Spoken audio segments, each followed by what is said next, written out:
Shalom, Israel. It's that time again.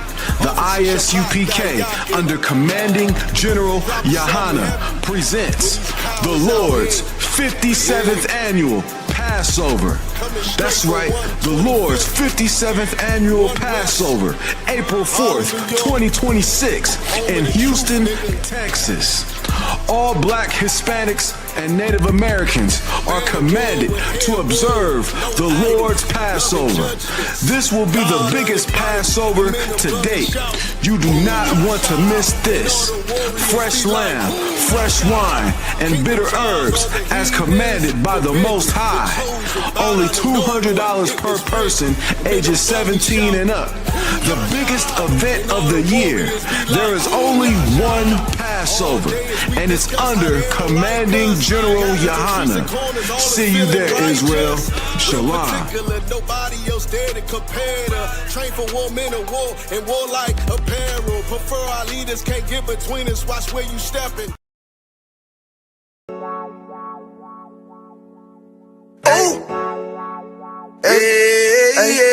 I don't give a lovely fuck about what them bitches gotta say. I'm a woman West nigga till they put me in the grave. I don't give a lovely fuck about what them niggas gotta say. I'm a woman West nigga till they put me in the grave.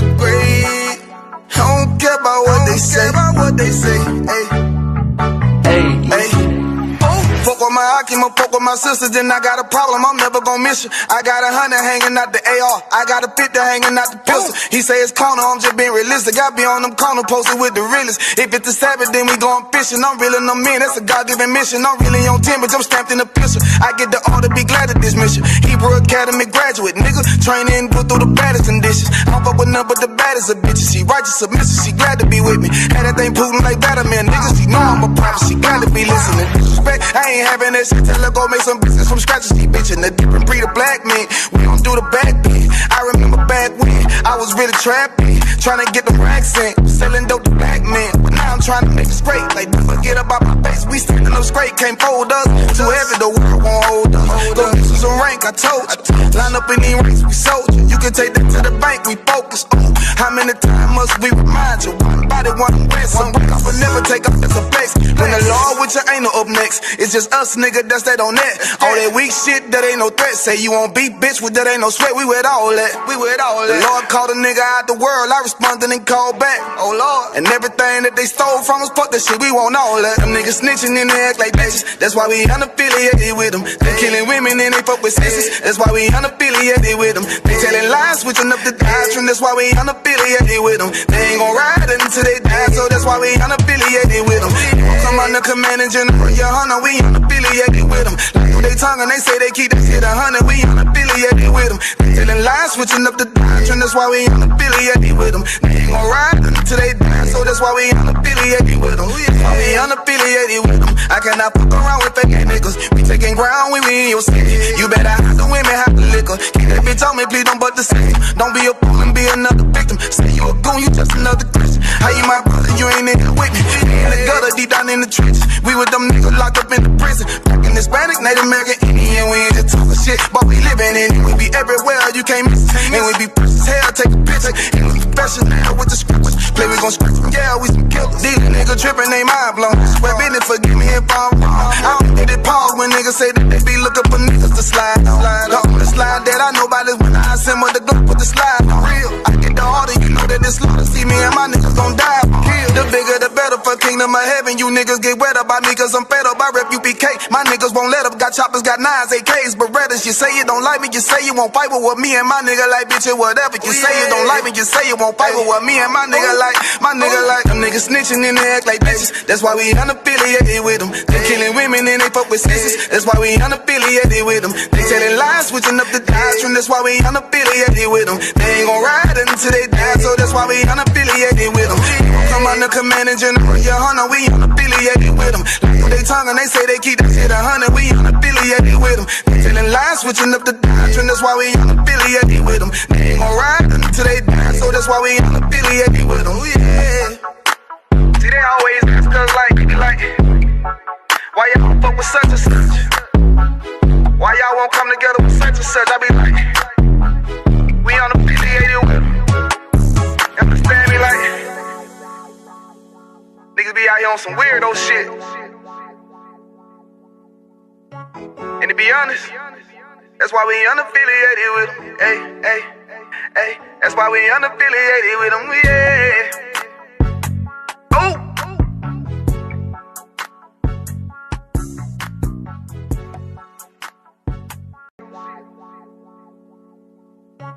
And to be honest, that's why we unaffiliated with them. Hey, that's why we unaffiliated with them. Yeah.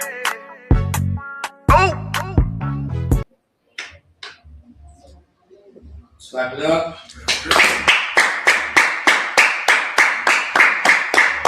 Alright, shalom, Yahweh Shem Yahweh Shabra Thumb to all the brothers, Yahweh Shemal Thumb by Shem Yahweh Shah to all the sisters. I am priest and officer of 1,000 Aitizab. That's right. We are here in St. Paul, Minnesota. You understand? This is ISUPK, Minnesota. We are at the school. If you're in the St. Paul / Minneapolis area, you know what I'm saying? What's the address, bro? 2161. 2161. University West. St. Paul, Minnesota. St. Paul, Minnesota. You understand? If you're in the area, getting in class, you see what's going on. You know what I'm saying? You see what's going on over on the eastern hemisphere. You understand? You see what's going on in the Middle East. You understand? These are biblical prophecies happening before your eyes, man. And you do not want to be lacking on the streets of Minneapolis and Minnesota, St. Paul. You do not want to be lacking on these streets when those bombs come here. You understand? Because best believe you me, they coming here. You think America's just untouchable? You understand? The Bible predicts the destruction of America. So it's definitely not untouchable. If the Lord is against America, man, the Lord is against Egypt. And that's why Blacks, Hispanics, and Native Indians need to come together, man. That's right. You know what I'm saying? You're not African. You're not American. You understand? You're not American. Let the Americans fight their battles. Meanwhile, Black people, we need to come together, man, and separate ourselves from this wicked place. It has been nothing but hell for us. You understand? It has been nothing but our death and destruction for us. So we ought to come together, man. You understand? And the only way we can do that, man, is if we pick up this book right here. Get in class. You understand? Come and get these. Listen, we are not shy of books, man. Right. You understand? We are Black men that read books. We got plenty of them, and we read them. Can I get Baba Bashar, Isaiah 34:16? 34:16. It's kind of what kind. Because we are not shy of reading books, man. But we picked up the most important book in the world, and we found out that Blacks, Hispanics, and Native Indians are the main characters in this book. And in this book, it tells us about our past, our present, and our future, man. And all we have to do is look at this book, read it, and we know what to do. And our ISUPK, we know what to do. We saw this coming. We've seen this coming since 1969. That's right.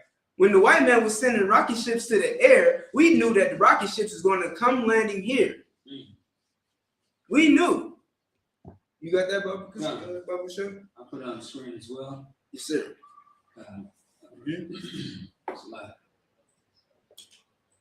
You understand? All right. Isaiah chapter 34, verse 16.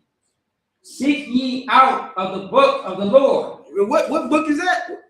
The book of the Lord. This is the book of the Lord right here. This is the only book of the Lord.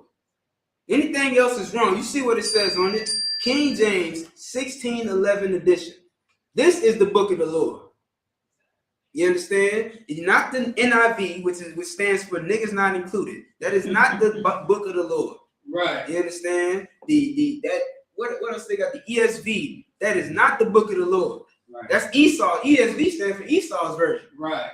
That is not the book of the Lord. You understand? Right. Why do I say that this is the book of the Lord? Because this is a word-for-word translation of the Hebrew and Greek scrolls. That's right. This is the book of the Lord. You understand? If you don't believe me, learn Hebrew and Greek. Read the Hebrew and Greek. If you don't like this book, then read the Hebrew and Greek. But this is the best thing you're going to get if you don't know how to speak Hebrew and Greek. Right. If you speak English, this is what you need to read. The Bible itself says, seek ye out of the book of the Lord and read. Go ahead. Time. Seek ye out of the book of the Lord and read. Right. No one of these shall fail. Nothing in this book is going to fail. That's why we've been able to say the same thing since 1969, and we've been right about everything. Right. We were right about those people over in the Middle East not being the Jews. We were right about the Blacks, Hispanics, and Native Indians in America and abroad being the Jews. We were right about global thermonuclear war coming to America. Right. We were right about the destruction that's going to befall the entire earth, and how Blacks, Hispanics, and Native Indians need to get together so that Christ can return and spare our lives. That's right. Because he's not sparing everybody else's, man. It's going down when Christ returns. You think that Christ is coming back to kiss everybody and hug everybody. We done with all that homosexual stuff, man. We done with all that. The Bible says, seek ye out the book of the Lord and read. All that gay shit is over with, man. Right. Ain't nobody coming back to kiss you and hug you. Christ is coming back with a sword. I would get that. You know what I'm saying? That's not part of my breakdown, but if you can pull it, we can get that as well. You know what I'm saying? Because we can just, all we doing is seeking out of the book and reading. Everything that we're going to read tonight is coming out of the Bible. It's not coming out of my mind. It's not coming out of Officer Maccabee's mind. You understand? These are things that was written a long time ago, and it was written for us to learn. Right. So that we know what will come of this place. You understand? You ready? I'm ready. Matthew chapter 10, verse 34. Think not that I am come to send peace on earth. Christ, these are Christ words. Are those words read? They can see that on the screen, sir? Sliding 1 second. Oh, I ain't trying to, you know what I'm saying? I'm just asking. It's on the screen now. Right. So they can see that it's in red, right? That's right. Time. You see that it's in red. So these are Christ's words. These ain't my words. And it said, Christ said, don't think that I'm coming to send peace. That's what everybody want. Everybody want peace on earth. Right. They hollering peace, peace, peace be still. They want peace in the Middle East. They want peace in the streets. They want all this peace. But Christ ain't coming to give you no damn peace, man. Right. What is Christ coming to give? God, think not that I am come to send peace on earth. I came not to send peace, but a sword. Christ came to send what? A sword. What do they do with swords? What do people, this is a sword right here. Right. Does this look like something that's going to feel good when I press it against you? You understand? If I hit you with it, do you think it's going to tickle? Or do you think you're going to bleed to death? Right. You think you're going to be unalive? That's what swords are for, man. Right. See, back in the day, back in Christ's time, you know, they used these. This is old fashioned. Nobody uses these anymore. Right. You know what the modern day sword is? An AK-47, an M16, a ICBM. Right. You understand? A nuclear bomb. That's the modern day sword. The fighter jets, those are modern day swords. Christ said he's coming to send a sword. He's coming back with a sword. And the only thing you can do with a sword is unalive. That's right. Not kiss and hug. See, you Christians get it all twisted, man. Y'all think God is some homo. I wanted to say another word, but I gotta refrain myself. Right. You think that Christ is some, I got a word. You think Christ is pusillanimous. Look that up. Look that word up. You think that Christ is pusillanimous, and he's not. You understand? Christ is just like his father, and his father is a man of war. Right. So what do you think he's coming to do with that sword? Keep going, sir. Verse 35. For I am come to set a man at variance against his father. Listen, man. You understand? Your daddy wants you to keep going to church. Your daddy wants you to keep being a player and a pimp. Your daddy wants you to follow after his footsteps. Well, Christ don't want you doing that. And if you're gonna do what Christ wants you to do, you're gonna have to be enemies with your father. You understand? Or vice versa. If your son wants you to be out here tricking and hoeing and doing drugs with him or what have you, you understand? You're gonna be enemies with your father, man. Right. Christ came to set a man at a variant. What was that word? At variance. At variance. Right. Exactly. At odds with his son, with his father. That means y'all are gonna be enemies, man. Right. Y'all are not gonna agree. And it's a good thing that you do not agree with your Christian father, man. Right. It's better that you agree with Christ rather than agreeing with your pork-eating pastor and your pork-eating father. Right. Your lobster-eating, crab-eating, catfish-eating, whoremongering father, man. Any more on that? Come. And the daughter against her mother. And you daughters too, man. You know what I'm saying? Your mama wasn't shit. You know your mama wasn't shit. Excuse my language. You understand? She raised you to be just like her. Right. Well, Christ has come and said, you're nothing like your mother, who would sell you out for a piece of crack. You understand? Who would sell you to, who would let her boyfriend fondle you just because he pays the bills. Yeah, you're going to be enemies with your mother because that's not what Christ wants. Christ wants you to obey the Most High God. He doesn't want you to be a Christian. Christians don't give a damn about anything but themselves and money. Right. Well, you can't be like that. You have to be like Christ. I thought that's what Christian meant, to be Christ-like. Right. Well, why is it that nobody does what Christ wants? Right. Why does everybody believe that Christ is coming back to hug and kiss them? When Christ said, his own words were, I am not coming to send peace, but a sword. That's right. You Christians got some explaining to do, man. But better yet, it's too late for all that explaining. What you need to do is shut the hell up and get in class. Otherwise, stand to the side and let the real priests and prophets take over, man. Let the real priests and prophets do the work we've been doing since 1969, because you ain't been doing a damn thing. That's right. Is there any more on that? You can Time. And the daughter-in-law against her mother-in-law. You understand? Keep going. Verse 36. If it fits. So you pretty much already said this, so I can read this part. Okay. Verse 36. And a man's foes shall be they of his own household. Right. Exactly, man. Now you can drop that. And you can give me Isaiah 13 to 12. 13 to 12? Yes, sir. Okay. You understand? Your enemies are going to be they of your own household, man. That's what Christ said. Christ ain't like we can't even. Christ ain't even talking about coming together in your own house. You understand? Now it would be nice. Matter of fact, let's get this. I'm gonna skip that for right now. Let's get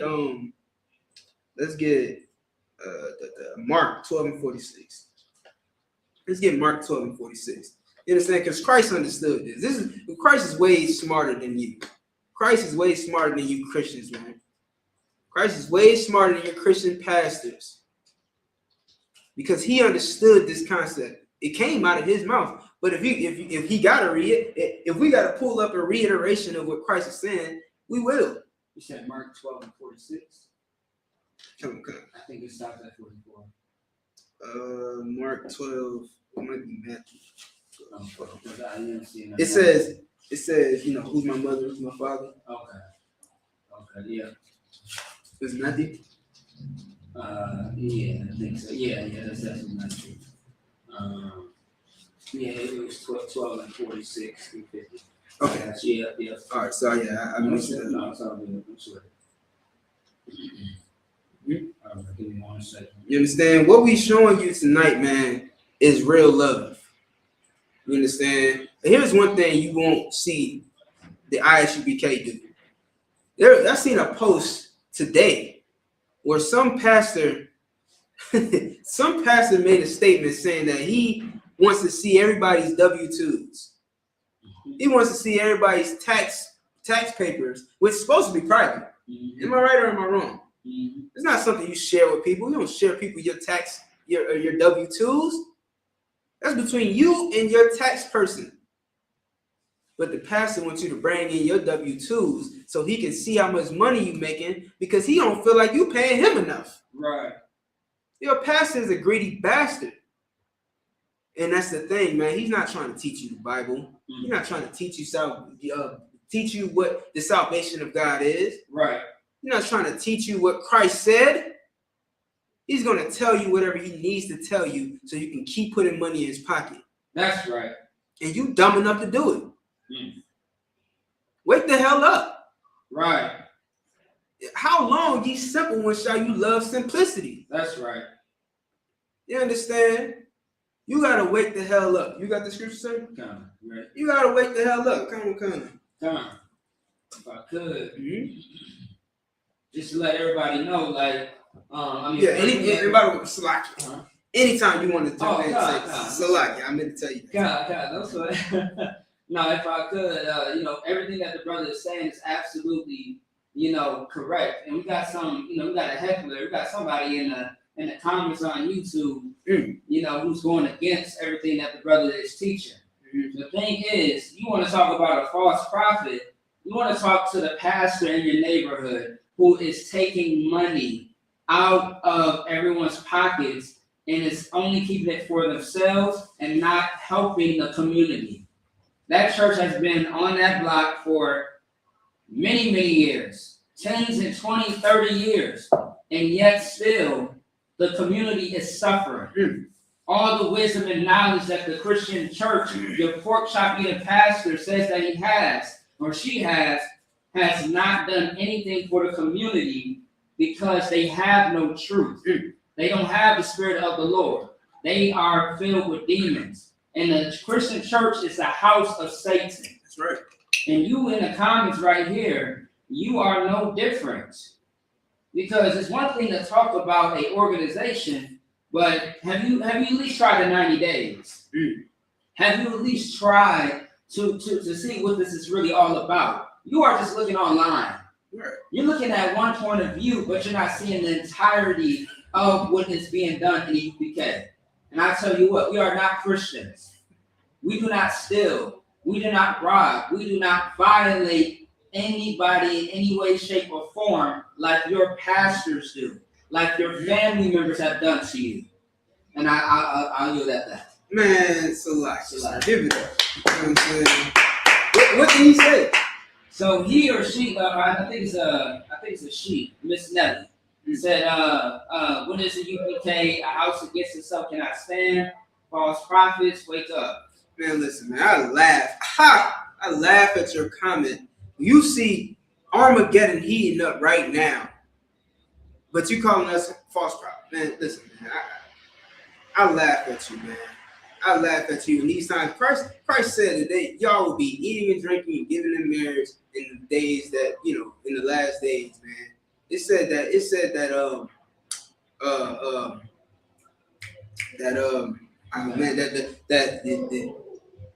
the day is gonna come like a thief in the night.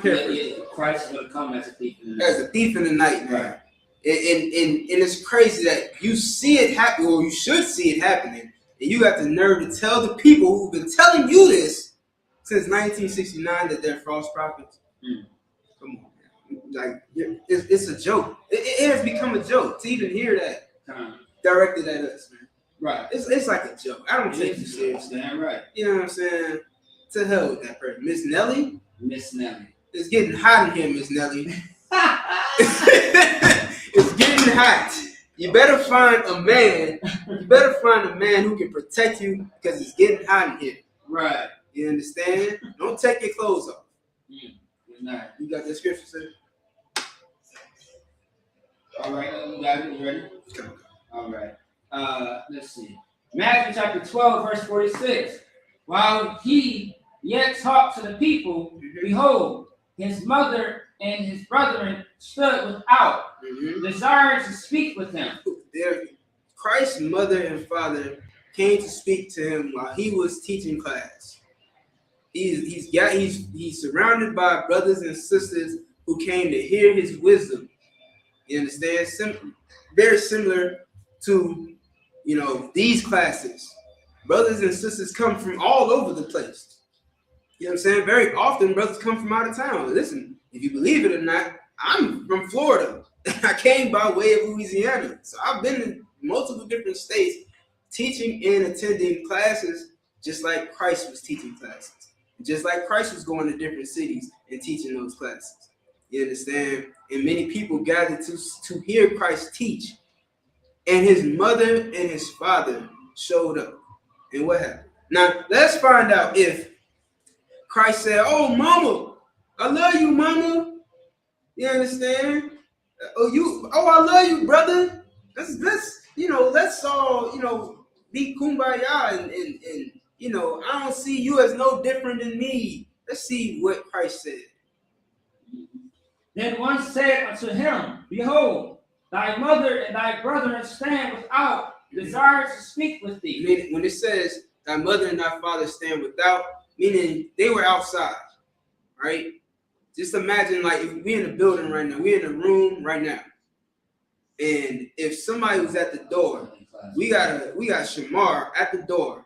So whenever somebody comes to knock, they check the door to see who's out there, and then if they're granted access, they come in. You understand? If they're granted access and they can come into the building, but at this moment they're without, which means they're standing outside of the gathering, of the congregation, if you will. You understand? So when it says that, that's all it means. It just means that your mother and sister are outside. Go ahead, sir. Done. Verse 48. But he answered and said unto him that told him, Who is my mother, and who are my brethren? Mm-hmm. He said, who? He's saying it rhetorically. Right. This is a rhetorical question.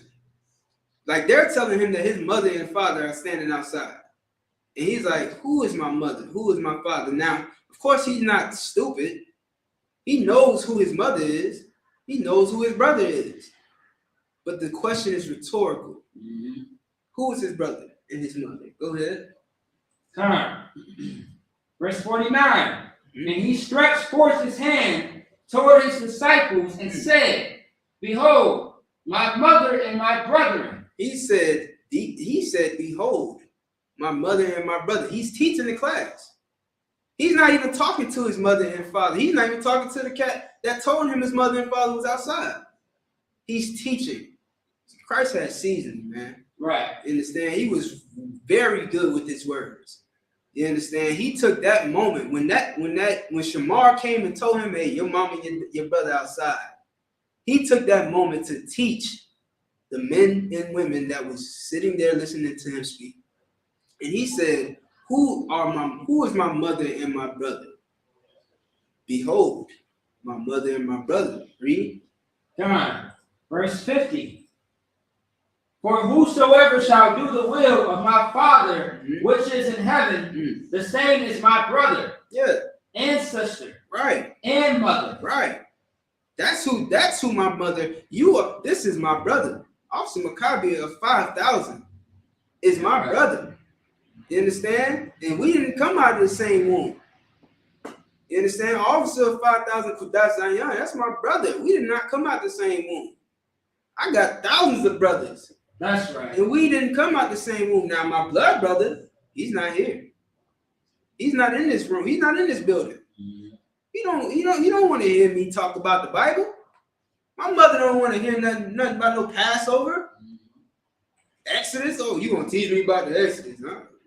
Oh, I can't eat shrimp. My mama, come on, man. Right. You understand? And Christ understood that his mother ain't keeping the law, statutes, commandments. His right. brother ain't care. His brother don't care about the truth.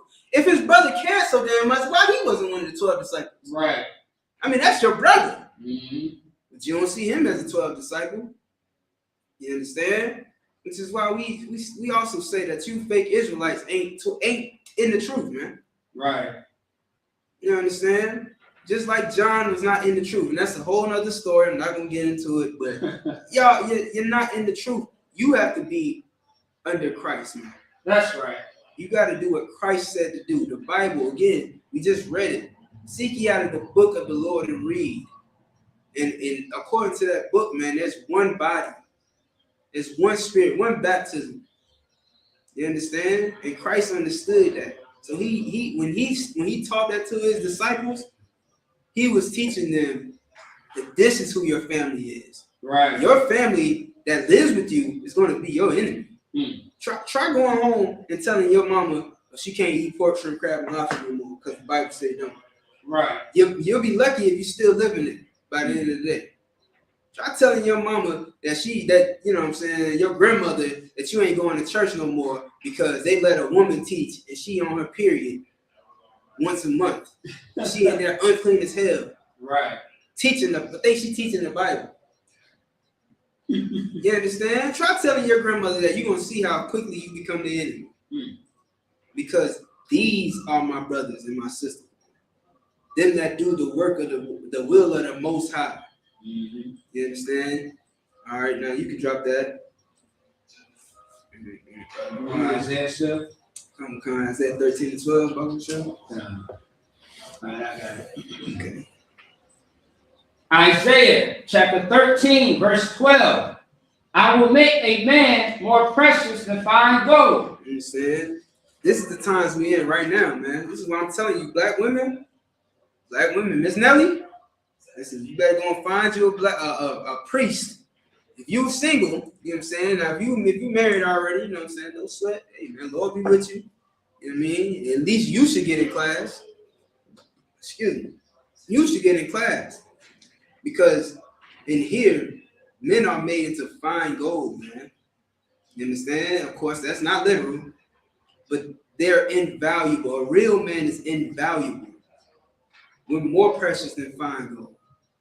That's a real man. That's a man who's gonna teach you how to be a woman. You understand? It sounds kind of weird. A man teaching a woman how to be a woman? Right. Sounds weird. But you gotta understand, your whole life you have not been told how to be a woman. You on Instagram twerking and bouncing your little funky booty all over the internet. You wearing clothes that a prostitute would wear. You understand? You get drunk in some of the most obscene places with no type of protection. It's you and a bunch of women, and y'all all drunk. You don't even know who's driving. Y'all gonna get in the car and just die. It's like you're get unalive. Right. Because everybody drunk. You're all drunk. You don't know who's watching. You know that there are deviants out there. You know that there are evil, wicked, disgusting men who prey on drunken women. You understand? You know this, and yet you still going out here acting like you don't have a care in the world. Right. You don't know how to be a woman. You need somebody to teach you how to be a woman. You need a father who can show you what type of man you need. You think, see, that's your problem. You think that you know how to pick a man. Well, he got to have a nice smile and be 7'9" and make 7 figures. Right. All of that shit is unrealistic. You know, the average man's height is about 6 feet at best. That's the average man's height. Really, it's 5'8". No, I think it's 5'8". Yeah, it's like 5'8". Yeah. The average height for a man is 5'8". So you want a nigga who's freakishly tall. You want a man who's freakishly rich. You want an imaginary man. And then you're going to get that imaginary man, and he's going to be P. Diddy. Damn. You're going to get that imaginary man, and he's going to be R. Kelly or Bill Cosby or Bill Clinton. Yeah. Or Jeffrey Epstein. Nice. You're going to get this imaginary man, and he's going to abuse and unalive you and throw you away like you're nothing. You understand? Why? Because you came to him like nothing. What did you offer to him? This is, and understand, this is brotherhood that I'm trying to give you. I don't have a lot of time to teach this, but I'm just going to be wasting my breath anyway. Because everything that we are going to say tonight, you're not going to care. You're going to be like Miss Nelly and just dismiss it all. Meanwhile, Miss Nelly is going through hell right now. She's going through hell right now as we speak. Mm-hmm. She was talking about, she was responding to what you said earlier. To the whole pastor and stuff like that. The whole pastor situation. So she's saying that the pastors are You're right, yeah. false prophets. Okay, no sweat. Hey, look, Miss Nelly, I'm gonna give you a hand there. We cleared that up. That's what's up. Hey, Shalom, y'all. I'm right in the area. I had to just stop by and For see sure. for a couple minutes. I'll I'll slide through for you. Yes, sir. Yeah, Let's not crack the water. as you was teaching, let me come sit with y'all for 5 minutes. I gotta run, but go ahead. Yeah, for sure. Never mind, you're fine. And if anything,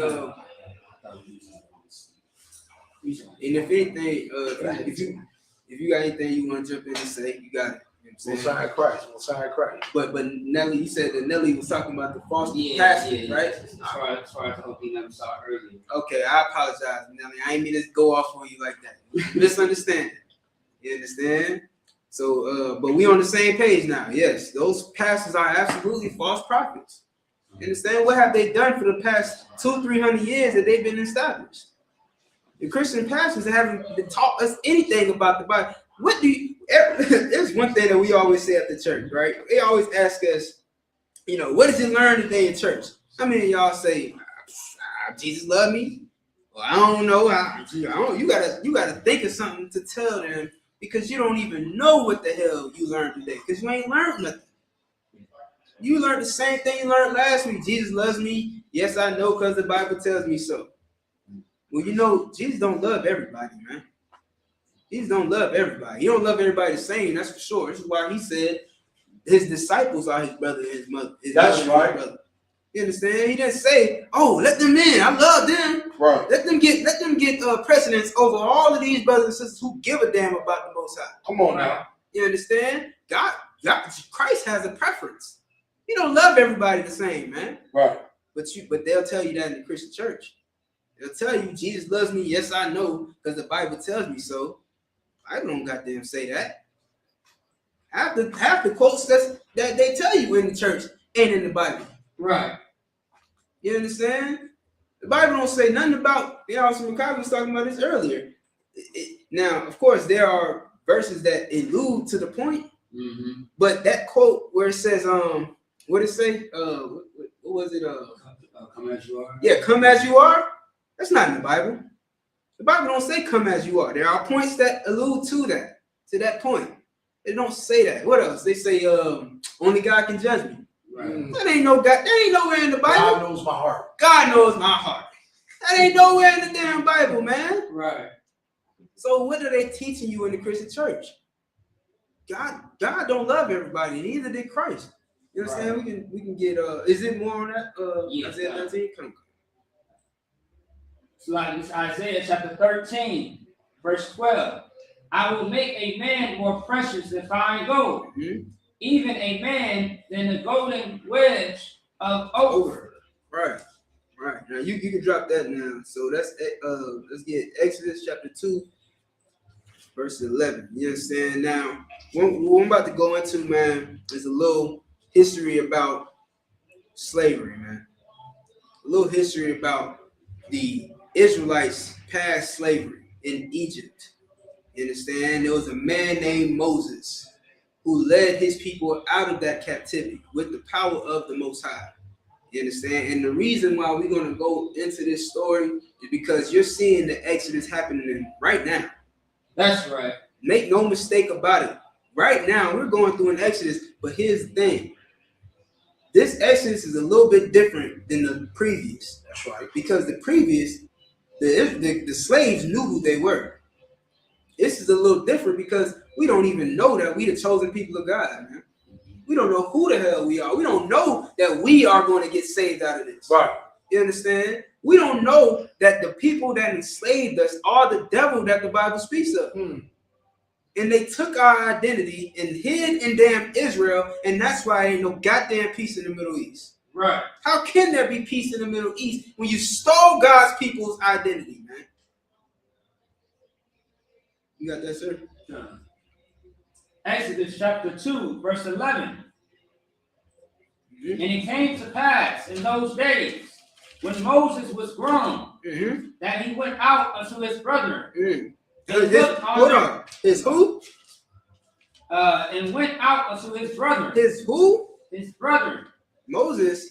Now I understand this. Moses grew up in Pharaoh's home. So who could he be calling his brother? Moses grew up lavish. He had it all. He was a made man. You understand? But he went out and saw his brother. Read on, who was his brother? And looked on their burdens. And he spied an Egyptian smiting an Hebrew. And smiting a who? A Hebrew. A Hebrew, man. That's who Moses went out to see. He went out to see the Hebrews, and he saw an Egyptian smiting a Hebrew. And Moses grew up in the Egyptian home. Right. He grew up with Pharaoh. You understand? He grew up with the world at his fingertips. That's right. And yet he still had love for his brothers. Right. Still had love for his family, man. You damn, and it just goes right back to you filthy, disgusting Christians, man. You don't give a goddamn about your people, man. Right. All you care about is your pocket. You understand? All you care about is making money and being in the politician's pocket. That's all Al Sharpton is. That's right. That's all. What's the other cat that died? Jesse got who? Jesse Jackson. Who? Jesse Man, Jackson. F that nigga, man. Who the hell is Jesse Jackson, man? What has he done for black people? What has he done? What has Al Sharpton done for black people? What has Martin Luther King? Martin Luther King himself said that he led his people into a burning building. That's right. And then let us burn. Right. Let us burn, man. And we didn't. And your Christian pastors ain't do nothing about it. Your Christian pastors ain't say, well, Martin Luther King told us we was walking into a burning building. Maybe we should avoid getting burnt alive. Maybe we should exit out of this plan that he set up. Maybe this American dream is really a nightmare, and we shouldn't go down this path. Yeah, you're too damn dumb, man. You're too dumb. And the Bible was not given unto the wise and prudent. It was given unto babes. That's right. You understand? When we came up in here, man, we had to get the milk. I couldn't break down no Bible. Because you gotta learn, man.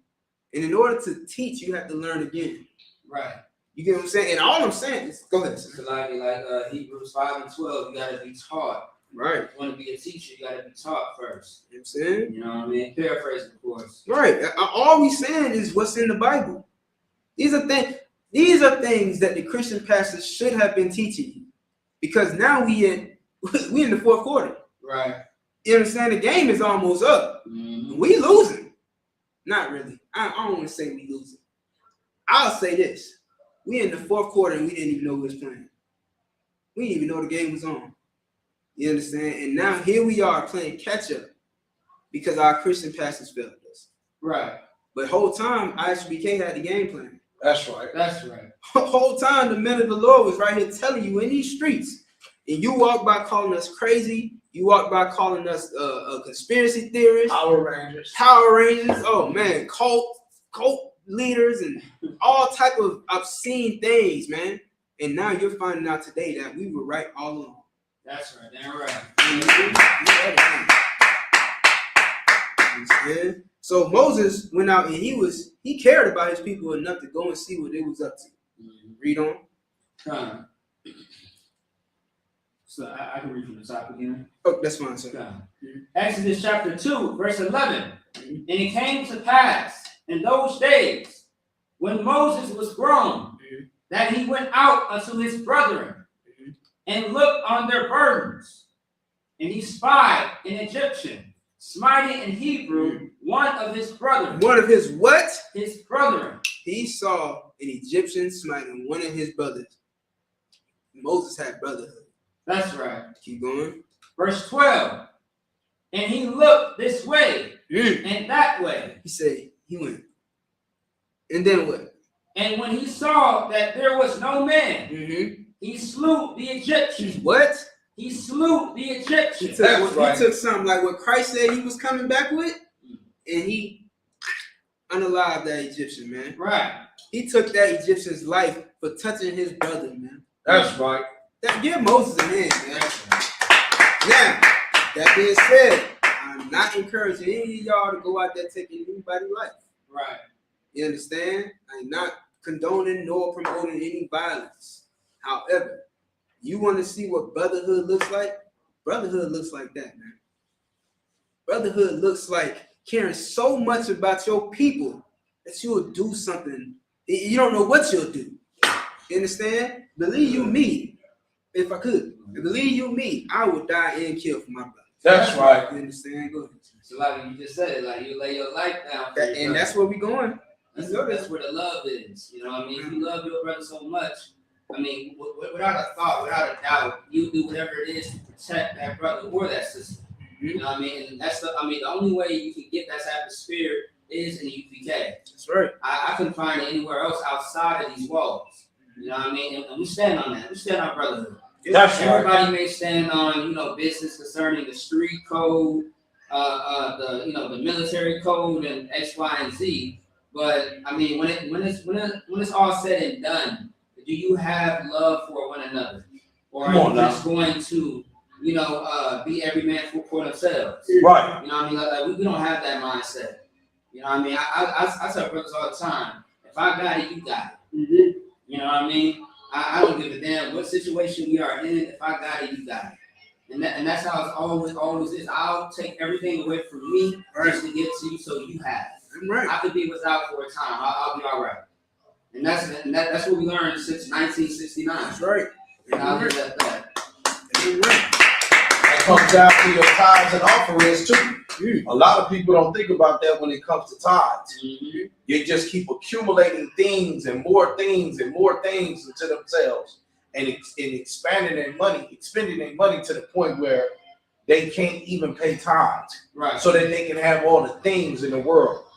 Well, to all of you sisters and all of you brothers listening, because it ain't just the brothers, it's the sisters too. That's right. They got to know that all of those things that you're trying to get, all of them comfortable apartments and cribs and cars and all of the TVs and couches and designer shoes and designer that, none of that is about to matter in a minute when the bombs start dropping. That's right. You know, when I seen the guy, I posted a picture on my page of the guy who said, "Allah Akbar," he went crazy and he threw the damn bomb at the mayor or the governor's house. Yeah.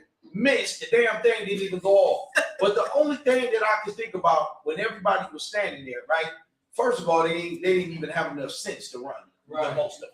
Most of those Eurocentric, you protesters just stood there and waited for the dang bomb to go off. That's how you know they doing, right? Right. But on top of that, nobody was worried about Balenciagas, Cartier glasses, buffs. Nobody was worried about Mercedes-Benz and Hellcats and SUVs.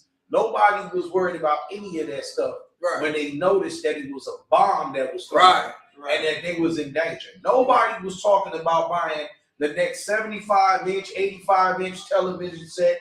Nobody was talking about buying another vehicle. Nobody cared anything about how much money they had in the bank, 401ks, Roth IRAs. Nobody cared about any of those things. In that second that damn bomb flew over their head and almost exploded to unalive a lot of people. Right. So, the Black, Hispanic, and Native American people got to understand that the time that we are living in is surely coming to an end. Right. So we're running out of time trying to, care about all these things instead of our brothers and our sisters.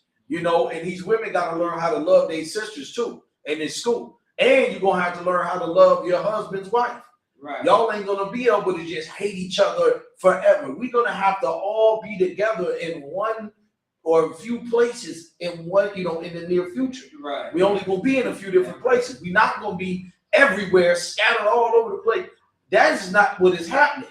Right. In the scriptures, it says in the end times, we all gonna come back to our own people, right? Mm-hmm. Okay, well, how in the heck we supposed to come back and we busy hating each other? Right. How the sisters gonna sit in the same room and eat at the same table if they can't be in agreement? Right. So we gotta cut out this nonsense with hating our brothers and hating our sisters. And I know it's hard for y'all to trust people because why? So many people I'm probably one of the worst people with trusting people. I done been through it, right? I'm serious because we done been betrayed so many times by these evil people in the world. But at some point, you have to come to the realization that you put your faith in God and not man, and believe that the Lord will bring you into a place, right, like he promised, where you're not going to have to worry about all of those things anymore, where you can be, you know, in heaven in the kingdom of the Most High with your brothers and with your sisters. That place do exist. And it's at the Israelite School of Universal Practical Knowledge under Commanding General Yohana. But you touched on, I was going real quick, you touched on something real deep. And you was talking about God not loving everybody the same. And the Most High not just accepting any old thing.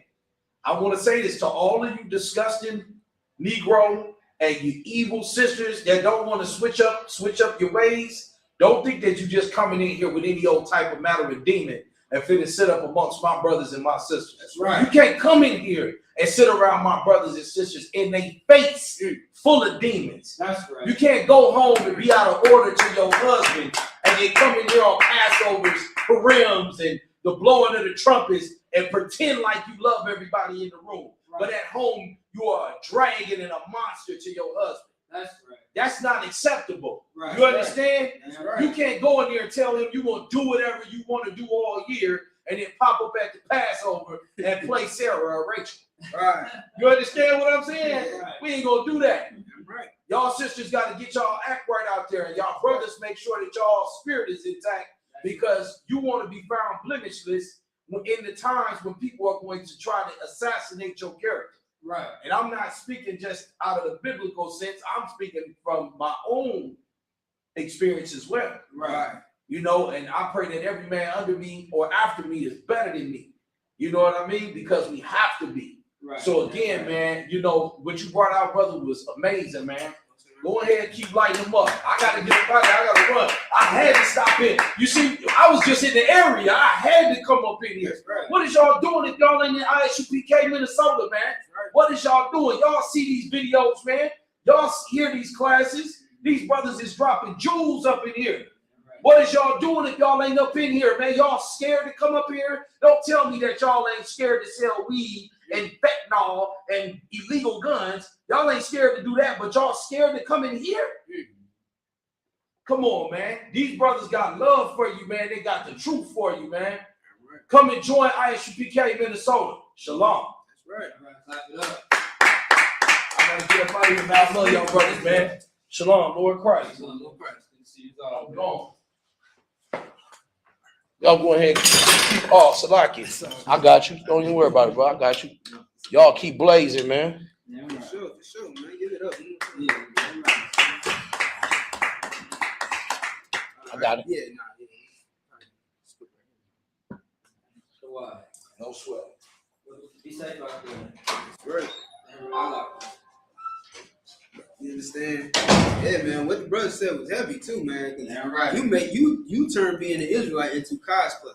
You know what I'm saying? When you come around with all that fake stuff, man, all that fake love. You understand? When you guerrilla Hebrew, it was all a charade. It was all a charade. And then you got bent over. So you got in your feelings because you got something put up in you. And then now you it's all a charade. Now it's just cosplay. Come on, man. You know what I mean? You sisters, man, like y'all gotta get y'all act together, man. Y'all, all that emotional bull crap is out the window, man. We are in serious times right now. This ain't the time to be acting like a goddamn diva. Right. You understand? This ain't the time to be acting like you know every goddamn thing. Shut the F up. Right. You understand? Shut up and learn something. That's right. Be silent. And you might get your life spared. Or you could be like Lot's wife. You could be like Lot's wife, who only wanted what she wanted. And because of it, she was put to waste. And Lot ain't look back. Lot just knew that when he got to that cave and she wasn't there, he knew what happened. Right. You get what I'm saying? Don't be like Lot's wife. If I could teach women anything tonight, that's it right there, man. Where we at, sir? We are in John chapter 15, verse 13. You ready? Yes, sir. John chapter 15, verse 13. Greater love hath no man than this, that a man lay down his life for his friends. And that's what you do, man. That's what we did. That's what Christ did. That's what Moses did. You understand? He risked it. Moses risked it all to help out that Hebrew. Right. You understand? He knew that the Egyptians were in power. He knew that if he was caught, that's why he had to look left and right. Because he knew if he was caught, that would be his life. Right. And he laid down his life for his brother, man. That's right. Give Moses a hand. Yeah, right. You understand? That's because that is what brotherhood is all about. Any more on that? All right, we can jump back to Exodus. Give me the book of Exodus, chapter 3, verse 1. You understand? Now, this is very important to keep in mind, man. This is what Moses did is very important to keep in mind. And again, I'm not encouraging anybody out there to go and take nobody's life. But what Moses did is crucial to what happens next. Because here's what the Most High looks for. Most High looks for somebody who cares about their people enough. Officer McCabe made a statement earlier about how the Christian church has been around for centuries. Right. You understand? Been on every corner in the hood for centuries. And you know what happened in that hood? It got worse and worse and worse. Never got better. There's a church on every block. In every hood you go to, there's at least 3 churches. 3 of them. And it's 1,000-some denominations. Right. So it's all of these churches, and you telling me that Christ ain't returned yet? You mean 144,000 ain't been sealed yet? And you got mega churches with millions of Christians? Right. And parishioners? Yeah. You mean to tell me that they pulling in $5 million, $10 million a year? I think it's billion. No, it's billions. They pulling in $10 billion a year. Yeah. I mean, if I could, Sly. Come on. As far as being in being a part of the church and being a pastor, a deacon, or just anything concerning the church, it's a business. It's not about God. It's not about salvation, as they say out their mouths. It's all about the money.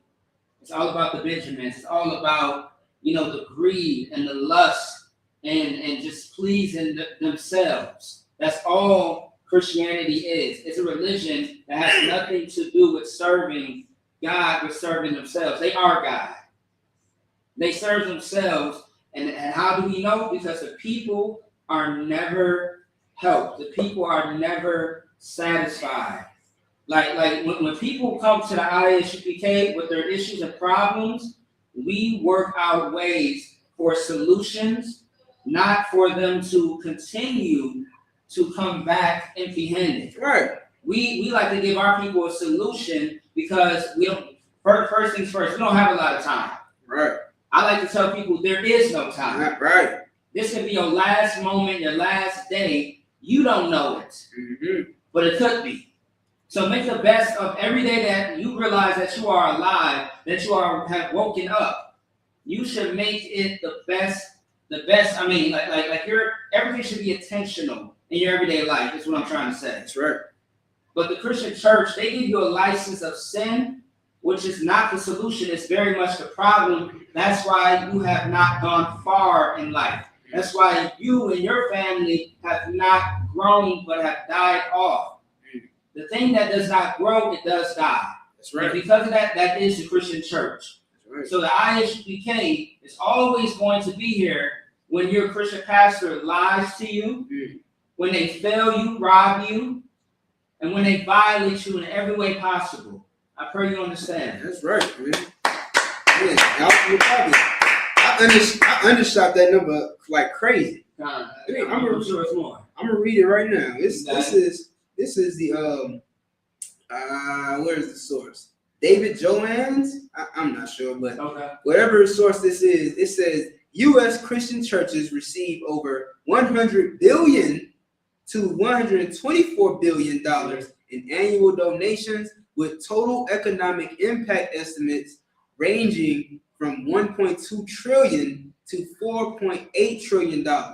Yeah. Now, with this whole gas crisis that's going on right now, that 1.2 trillion could come in handy, don't you think? Absolutely. So where is the Christian church to help out with these damn high gas prices? They supposed to be doing the work of the Lord. They got all this goddamn money, so why they ain't using it? They pulling in all of this money, and what do they have to show for it? It's a church on every block. Every block. But yet, who's paying for your light bills when you can't afford it? Why do evictions even exist? Everybody Christian. Everybody paying tithes to the Christian church. Right. Why is anybody getting evicted Right. if the Christian church is pulling in $100 billion a year? Right. They could pay everybody's damn lights, everybody's rent. They could put people in houses so they don't have to pay rent. Right. They could do it. Do you think they're gonna do it? Hell no. Nah. They're too busy flying in Lear jets. Yeah. And getting now and later alligator shoes and shit. They're too busy working on that damn weak ass perm. Wow. You understand? They're too busy buying diamond rings for their damn whore of a wife. Or and they side nigga. Good night. Am I saying something that's wrong? Nah, I mean, it's factual. Have we not seen it on social media? We are seeing it right now in real time. We see it all the time. Yeah. I'm not saying nothing that's false or unfathomable. These are real life issues that I'm talking about. Right. You understand? So the hell with the Christian church? It's over with. Leave the Christian church in 2025, man. Right. The Christian church and the Muslim mosque. Don't get me started on Islam. Please don't get me started on Islam or Catholicism. I mean, come on, man. They out here touching your babies. And we should have left that a long time. When you first heard about kids getting touched in those damn places, you should have left it alone. Yeah. So why are we even talking about it in 2026? You a damn fool to still be a Christian or a Catholic or a Muslim in 2026, man. Right. Wake the hell up. So look, you wanted to say something? No, that was it. No, you on point. Shit, I mean, you said everything I was thinking. I'm glad for it, man. We are one body. One body. Yeah. See what I'm saying? Right. We saying the same shit. All right, you can read that. Keep going. Oh, I got you. Exodus chapter 3, verse 1. Now Moses kept the flock of Jethro, his father-in-law, the priest of Midian, and he led the flock to the backside of the desert and came to the mountain of God, even to Horeb. All right, so this is after Moses fled out of Egypt after slaying the Egyptian. Okay, and he's a sheep keeper now, or a sheep herder. All right, go ahead, sir. Verse 2. And the angel of the Lord appeared unto him in a flame of fire out of the midst of a bush. Now, everybody's familiar with this story, of Moses and the burning bush. You understand? So, Moses is having a vision of, well, not even a vision. He sees an angel come to him. And now he's about to get his mission. Go ahead. And he looked, and behold, the bush burned with fire, and the bush was not consumed. Verse 3. And Moses said, I will now turn aside and see this great sight, while the bush is not burned. Verse 4. He couldn't believe it. Right. He's like, okay, first of all, this damn fire just came out of nowhere. But now I'm looking closer, and the bush ain't even burning. What in the hell is going on? Right. You know what I'm saying? Keep going. Verse 4. And when the Lord saw that he turned aside to see, God called unto him out of the midst of the bush and said, Moses, Moses. And he said, here I am. Now listen, pay attention. Go ahead. Verse 5. And he said, draw not nigh hither, put off my shoes from off thy feet. Right. For the place whereon thou standest is holy ground. Right. Keep going. Yeah, keep going. Verse 6. Moreover, he said, I am the God of thy father, the God of Abraham, the God of Isaac, Right. and the God of Jacob. And Moses hid his face. Hold up. I think they might have missed it. Who is God the God of? Moreover, he said, I am the God of thy father. Of that father. Of whose father? Of thy father. That sounds possessive. The God of Abraham. The who? Abraham. It's not the God of everybody. Abraham. Let's read on. Let's see if it starts to include everybody. Go ahead. The God of Isaac. Not everybody? Of Isaac. Go ahead. And the God of Jacob. The God of everybody. It has to say everybody. The God of Jacob. The God of so Abraham, Isaac, Jacob. Does it say everybody on there? La. Keep going. And Moses hid his face. Hold on, that's it? So it don't say everybody. So what is a Christian pastor talking about? What is he talking about? God love everybody. What is he talking about? You and I serve the same God. Right. I don't serve the same God as you, because your God apparently loves everybody. My God ain't the God of everybody. My God is the God of Abraham, Isaac, and Jacob. The lineage of my people. Right. The Israelites. That's right. You understand? Not everybody. Right. So what the hell are you talking about, man? And let's see what this God of Abraham and Isaac and Jacob wants Moses to do, and what's on his mind. And Moses hid his face, for he was afraid to look upon God. Right. Yeah. For all you Christians that say you spoke to God and shit, you ain't speak to God. Right. You would wet your pants. You know what I'm saying? You would soil yourself if you saw the Most High. If you spoke to the Most High, man. Right. Just sit down. Sit down somewhere. Your job is done. Go ahead. Come on. Verse 7. And the Lord said, I have surely seen the affliction of my people. Of who? I have surely seen the affliction of my people. Hold on. Start over. It said, who said that? And the Lord said. The Lord said this. So the Lord got a people? Well, why is the Lord so possessive? Right. What's with all this my and thy? What's with all this fathers and Abraham, Isaac, and Jacob? Why so specific? It's because your pastor's lying to you. That's right. The Bible is true, but your pastor is a liar, man. Right. God said, I have seen the affliction of my people. But didn't Moses kill and unalive an Egyptian? Yeah. For afflicting a Hebrew? Brother. Right, yeah. Moses' brother? Right. So who's being afflicted? It must be the Hebrews are God's people. Right. And not the Egyptians. Which means that everybody ain't God's people. That's right. So let's continue.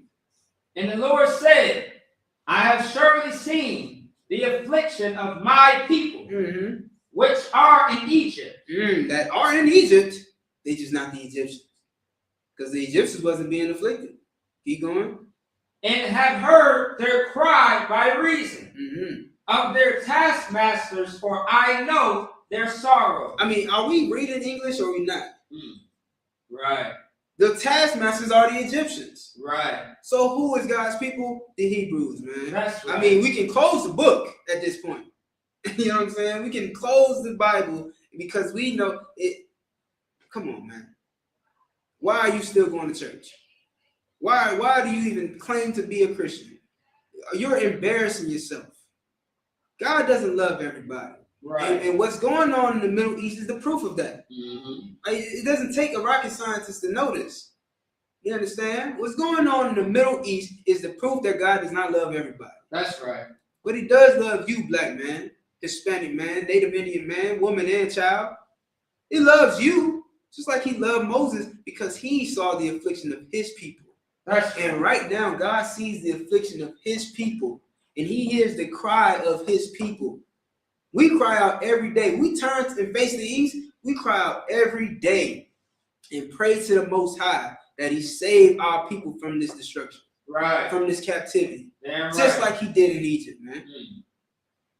Just like he did in Egypt. Because God heard the cries Matter of fact, I'm jumping the gun a little bit. We ain't even get there. You good? Yeah, no sweat. Okay, cool. If you could continue, sir. No sweat. Verse 8. And I am come down to deliver them out of the hand of the Egyptians. There it is. Right? Plain black and white. I ain't even got to break it down. The Lord is going to deliver his people out of the hand of the Egyptians. Right. His people are the Hebrews, the ones in captivity. Okay? Go ahead. Mm-hmm. Time. And to bring them up out of that land unto a good land and a large, unto a land flowing with milk and honey, unto the place of the Canaanites and the Hittites. Right. Is that verse 14? You said verse 14? Yeah, we're going to go to 14. Oh, sorry. I didn't hear this. No, you good. I probably didn't say it. All right, 3 and 14. No, I'm saying, no, we were going to read 2:14. So 1 to 14. Oh, okay, come on. So, all right. So I gotta go back to 8 then. Oh, okay, we only at 8? Yeah. All right, yeah, if you could. Okay, no sweat. From the top again? From the top of 8? Yeah. You already ready? Nothing inside. Okay. All right. Verse 8, and I am come down to deliver them out of the hand of the Egyptians. Right.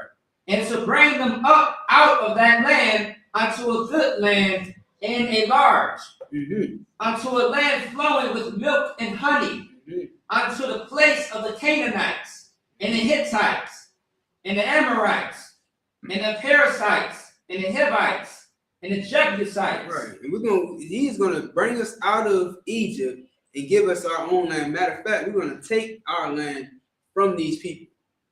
You understand? The land that God gave us used to belong to other people. Right. You understand? All these ites that you're hearing about, that's who dwelt in that land first. But the God that we serve, the God of Abraham, Isaac, and Jacob, he owns that damn land. Y'all don't own a damn thing. So if the Most High want to give us some land, he's going to give it to us. You understand? And that land is the land we're talking about right now is in the Middle East. The land that they're fighting and blowing up right now. It's like an exterminator is coming through and spraying all the roaches. Right. All the snow roaches, all the desert roaches. He's getting rid of all of the rats and roaches. Just blowing it up, bombing it to smithereens. Good, because that's what we need. We need that place to be clean from all them devils and all that damn nastiness they got going on over there. That's what the Lord is doing. Continue. Bible for sure, sir. Come, no sweat. Verse 9. Now therefore, behold, the cry of the children of Israel is come unto me, and I have also seen the oppression wherewith the Egyptians oppressed them. Right. You understand? This is when you read the Bible, if you're Black, Hispanic, and Native Indian, read the Bible through your lens. Don't read it through a Christian lens. Don't read it through a white lens. Don't look at it like it's a white book. When you read this book, you have to see yourself because this is about you. Matter of fact, can we hold this and get Deuteronomy 28, and we can start at 15 and then jump down to 28. Okay, that's right. 15 and 28. 15 and 28. Okay, that's right. We have to show you this. This is brotherhood. If I don't do this for you, who will? If the ISUPK doesn't show you the Bible, teach you the Bible, who will? Right. Christian pastors ain't gonna do it. That's right. That touchy-feely father at the goddamn Catholic church ain't gonna do it. Right. The Muslims damn sure ain't gonna do it. They talking about they believe the Quran says that they have to believe in the Bible, and they say that the Bible is false. Their book is based off of our book, but our book is false. So then your shit is false. What kind of logic is that? Right. If my shit false, then your shit false, because your shit is based off my shit. This is why I said I'm not even gonna get into it. It's a retarded argument. Right. You got that scripture, sir? Come. Deuteronomy chapter 28, verse 15. But it shall come to pass, if thou wilt not hearken unto the voice of the Lord thy God, to observe to do all his commandments and his statutes, which I command thee this day, that all these curses shall come upon thee and overtake thee. Right, man. The Most High told the children of Israel that they don't obey his commandments, that curses were going to come over them and overtake them. Right. Now you can read this entire chapter and read all of the curses that will come to those people, and what you'll find is that every single one of those curses fit us to a T. Right. Now we're going to drop down to 68 just to get to the good, the gravy. Right. You know what I'm saying? Yeah, right. Go ahead.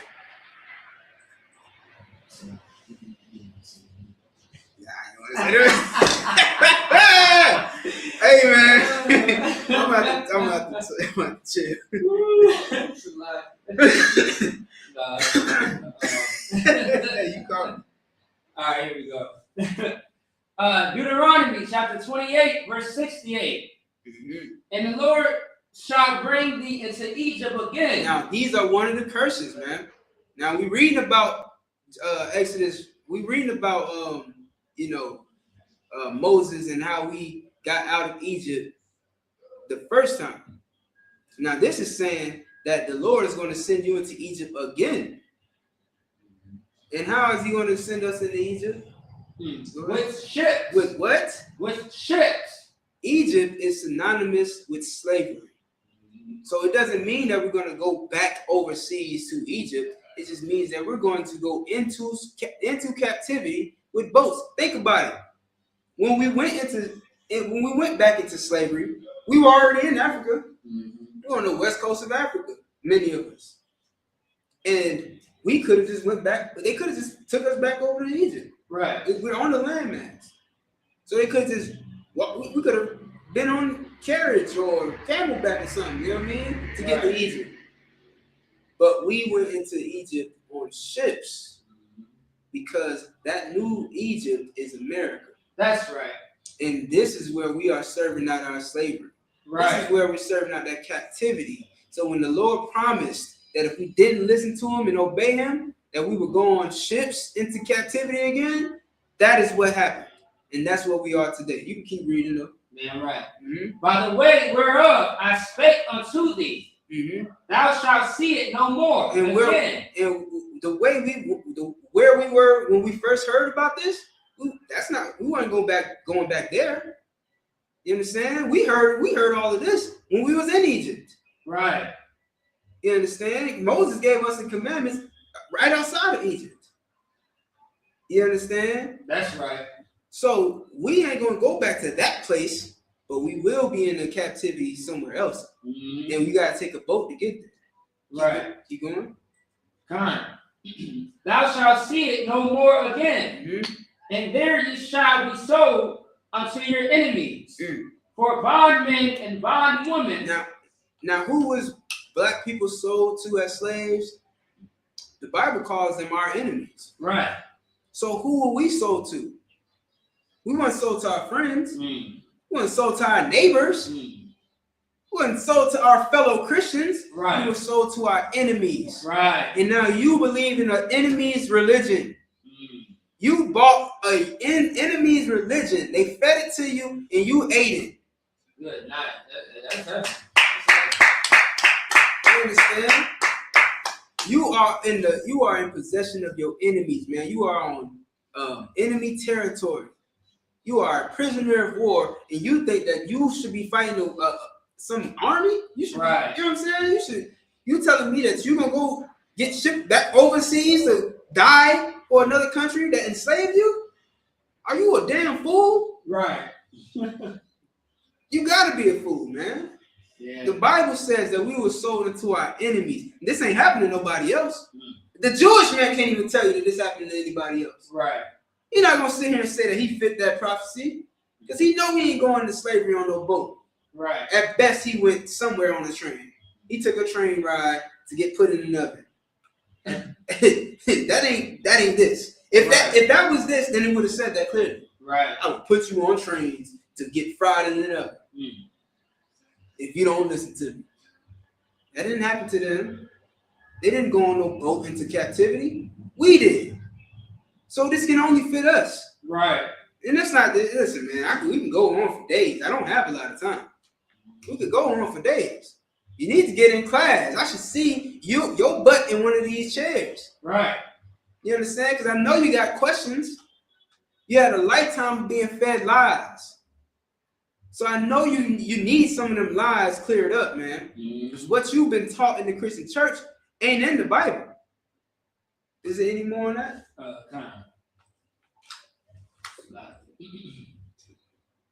There ye shall be sold unto your enemies for bondmen and bondwomen. Right. And no man shall buy you. Yeah, right. And that means no man will redeem us, man. Right. You understand? That means that no man is going to get us out of this captivity. Why? Because it's for the Lord. That glory belongs to the Lord. Just like it was the Lord's glory in Egypt. Right. Nobody got us out. Moses didn't get us out of Egypt. Not without the power of the Most High. That's right. It was the Most High that kept telling him, Moses ain't even want to do it. And we'll read a little bit more on that. But Moses ain't even really want to do it. He was shy. He said, man, how am I going to speak? How they going to believe me? It wasn't of Moses' power that he freed the Israelites. Yeah. You understand? It was God's power. But he used Moses to do it. You understand? He'll use Moses. He'll use Joseph. He'll use Commander General. That's right. The Lord always chooses somebody to use to do his work. Right. Always. That has never changed. But you know one thing I noticed? It's always one person. It's always one head. There's never two heads. It's always one body. You understand? I have not seen it. Y'all have to show me where the Lord chose two people to lead his people. Right. Yeah, you'll have to show it to me. I've never seen it. We can go back to Exodus 3, sir. Okay, sure. I believe it was at verse 10. Yeah. I got it right here. Exodus chapter 3, verse 10. Come now, therefore, and I will send thee unto Pharaoh, that thou mayest bring forth my people, the children of Israel, out of Egypt. Right. What we looking at all times? Okay.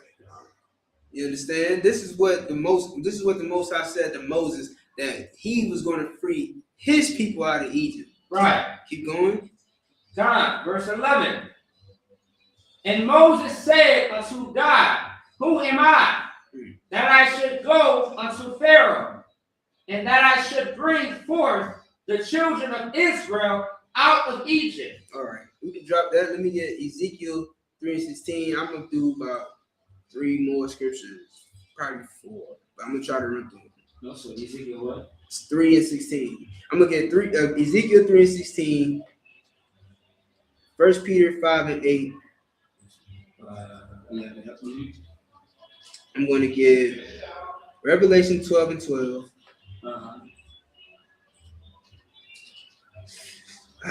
Yeah. And This is your class. I'm going to get Jeremiah 16 and 14. Jeremiah 16. 14 through 17. Okay. I'm going to get Zephaniah 2 and 1. Okay. Mm-hmm. And I'm going to get 2 Thessalonians 2 and 1.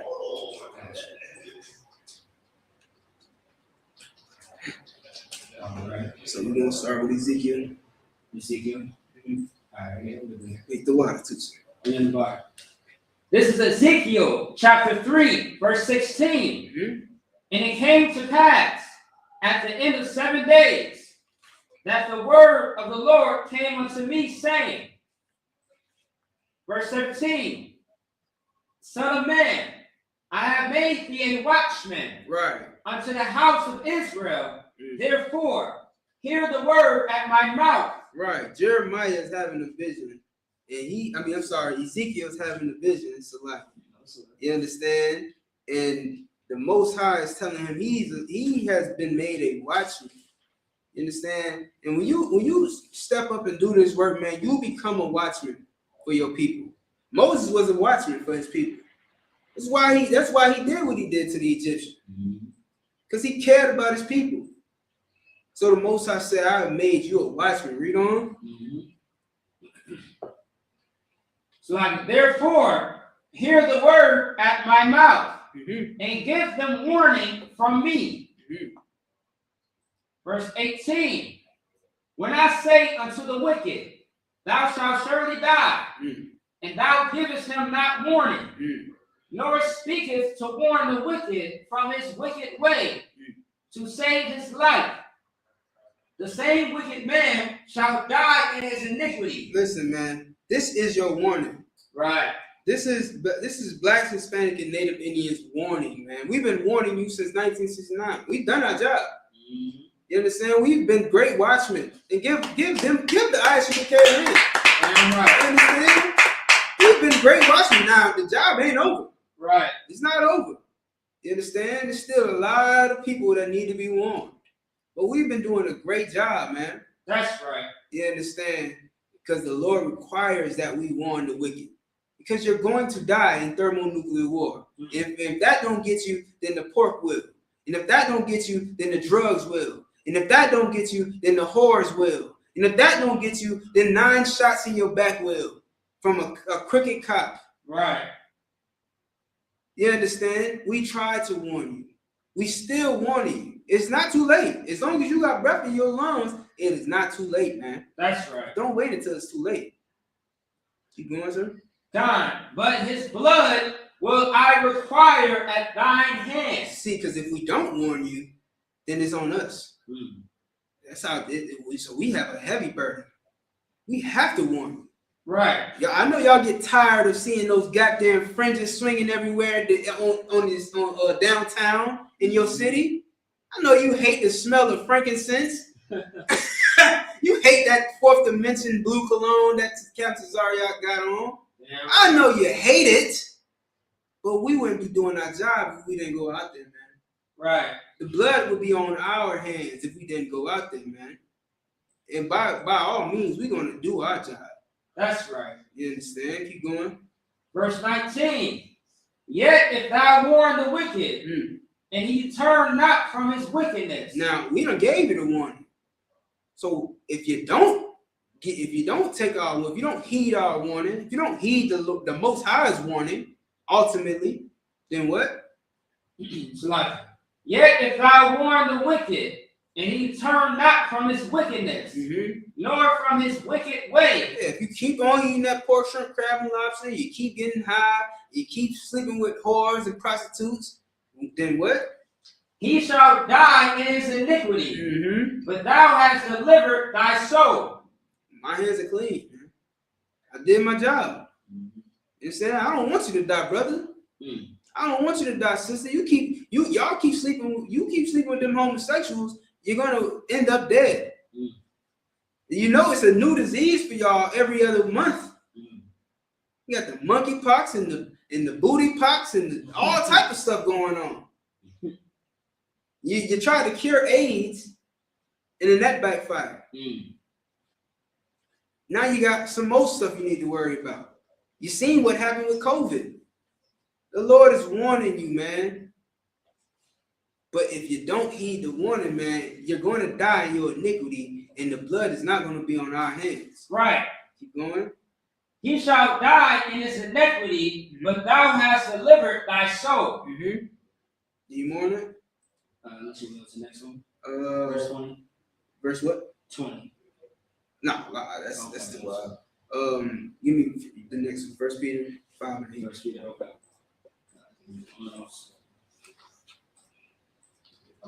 This is brotherhood, man. This is me caring enough about you that I'm casting down Esau. Right. Casting down how did the Lord put it? The strongholds, but when he was talking about the Egyptians, the basically oppressors. Yeah, oppressors, the enemies. The enemies. Okay, we'll go with enemies. I'm casting down the enemies, man. I'm slaying. Taskmasters. Taskmaster. There you go. Casting down the taskmaster, man. You understand? Slaying the taskmaster like Moses did. You understand? Because that's what my job is. Right. Go ahead. Time. 1 Peter chapter 5, verse 8. Be sober. Be vigilant. Yeah, clear your mind, man. Clear your mind. This isn't necessarily talking about, stop drinking or whatever. You definitely need to stop getting high. Right. You understand? But this is talking about clearing your mind. Get your mind together. When you go into that Christian church, man, you are filled with delusions. You don't have a clear mind. You think that God loves everybody, and life keeps showing you that it's not true. You keep thinking that we are all equal, and life keeps showing you that that's not true. You are delusional. You need to clear your mind. Sober up. Keep going. From be sober. Time. Be sober. Be vigilant. Be vigilant means be on guard, right? Keep a watchful eye. Right. I seen a video, and I'm not gonna be long with it. I seen a video of this brother sitting in the cafeteria, right? He the only brother in the cafeteria, surrounded by Edomites, surrounded by a sea of white people. Right. And another brother came up to him just to check him, like, "Hey, brother, you all right? You safe?" Brother's oblivious. He don't know what the hell going on. Huh? What you mean? He's like, you around all these white people, man. There ain't no other black people in here. He's like, "Oh yeah, they safe." He said, "Yeah, they safe," as if he's the threat. Man. As if he's the threat. Good man. This brother said, "Yeah, they're safe." The man said, "No, man, I'm talking about you. Right. Are you safe? You don't know what these people are capable. You don't know what these people have been capable of for 400 years, Right. 500 years. You don't know what these people are capable, brother. You are not safe. I'm checking on you, but I can't, hold your hand. All I can do is warn you." Right.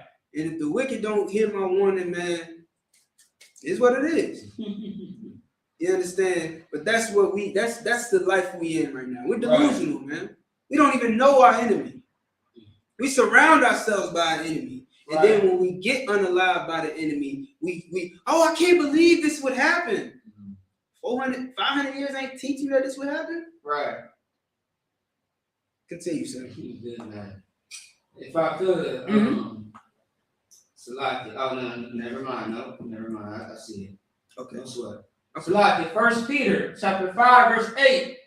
Be sober. Be vigilant, because your adversary, the devil, as a roaring lion, walketh about seeking whom he may devour. So what does adversary mean? Adversary is an enemy. It's your enemy. Right. We just read in Deuteronomy 28:68 who our enemy was, right? Right. The adversary. And that calls him the what? That scripture called that adversary the what? The devil. The what? The devil. Understand this, man. When we say the white man is the devil, it's biblical. Right. We're not just saying it because it sounds nice, which it does. We're not just saying it because it feels good to say it, which it does. We're saying it because it's the goddamn truth. Right. It's in the Bible. That's right. Your enemy is the devil. And who is the devil? The white man. Your oppressor, man. And he is seeking how to destroy you, man. Right. Go ahead. Verse 9. Yeah. Come on. Verse 9. Whom resist steadfast in the faith. Right. And you have to resist him. You can't be like that brother sitting in the cafeteria surrounded by them, man. Right. You can't be up in their damn churches learning their doctrine. You can't be congregating with the enemy, man. You can't be having an interracial relationship with them, man. Damn right. You can't have no baby with these damn devils. Right. Come on, man. The Bible says resist him steadfast. Steadfast, man. Meaning you know what I'm saying, adamant about it. Like you ain't like, no, like a devil can't even try to get close to you. Right. That's how you should be, man. Not saying don't do business, and please understand this. I think a lot of people get this confused. When we say this about white people, we're not saying you can't do business with them. but you should definitely know who you're doing business with. All business ain't good business. That's right. You know they the number one in larceny, right? White people are the number one in larceny theft. Yeah. They the number one in robbery. Yeah. Don't believe me? Look at ask the FBI. They are the number one in robbery. You understand? The number one in these heinous crimes. The number one in pornography, child pornography, man. How can you trust them around your children? Right. You see what's going on with these Epstein files? They drinking baby blood and all type of stuff. Eating people and all type of stuff. You telling me you gonna be around them? And the whole time everybody thought they were so innocent. Right. Everybody on that Epstein list it it's looked at like they just so friendly and kind. Right. Meanwhile, they doing obscene things to children. Right. And you trust these people. The Bible says resist them steadfast. Continue, sir. Come. Who resist steadfast in the faith, knowing that the same afflictions are accomplished in your brethren that are in the world. That's right, man. You understand? These same afflictions are accomplished with your brethren in the world. See, we in the truth, we understand, you know, the wills, the wiles of the devil. You know what I'm saying? We understand all these things, which is why we can teach a class about it for hours. We can teach it for hours, but my brother on the street don't know anything about this, man. But that don't stop him from going through the same thing I go through. That don't stop his gas bill from being high, just like mine. That don't stop his light bill from being high, just like mine. It don't stop him from having a harder time finding a job than it does me. Right. You understand? We know the wiles of the devil. That's right. Unfortunately, our brothers and sisters, they don't. But they still go through. Right. You understand? You can drop that. Give me the next one, Bobby Shaw. Revelation 12:12.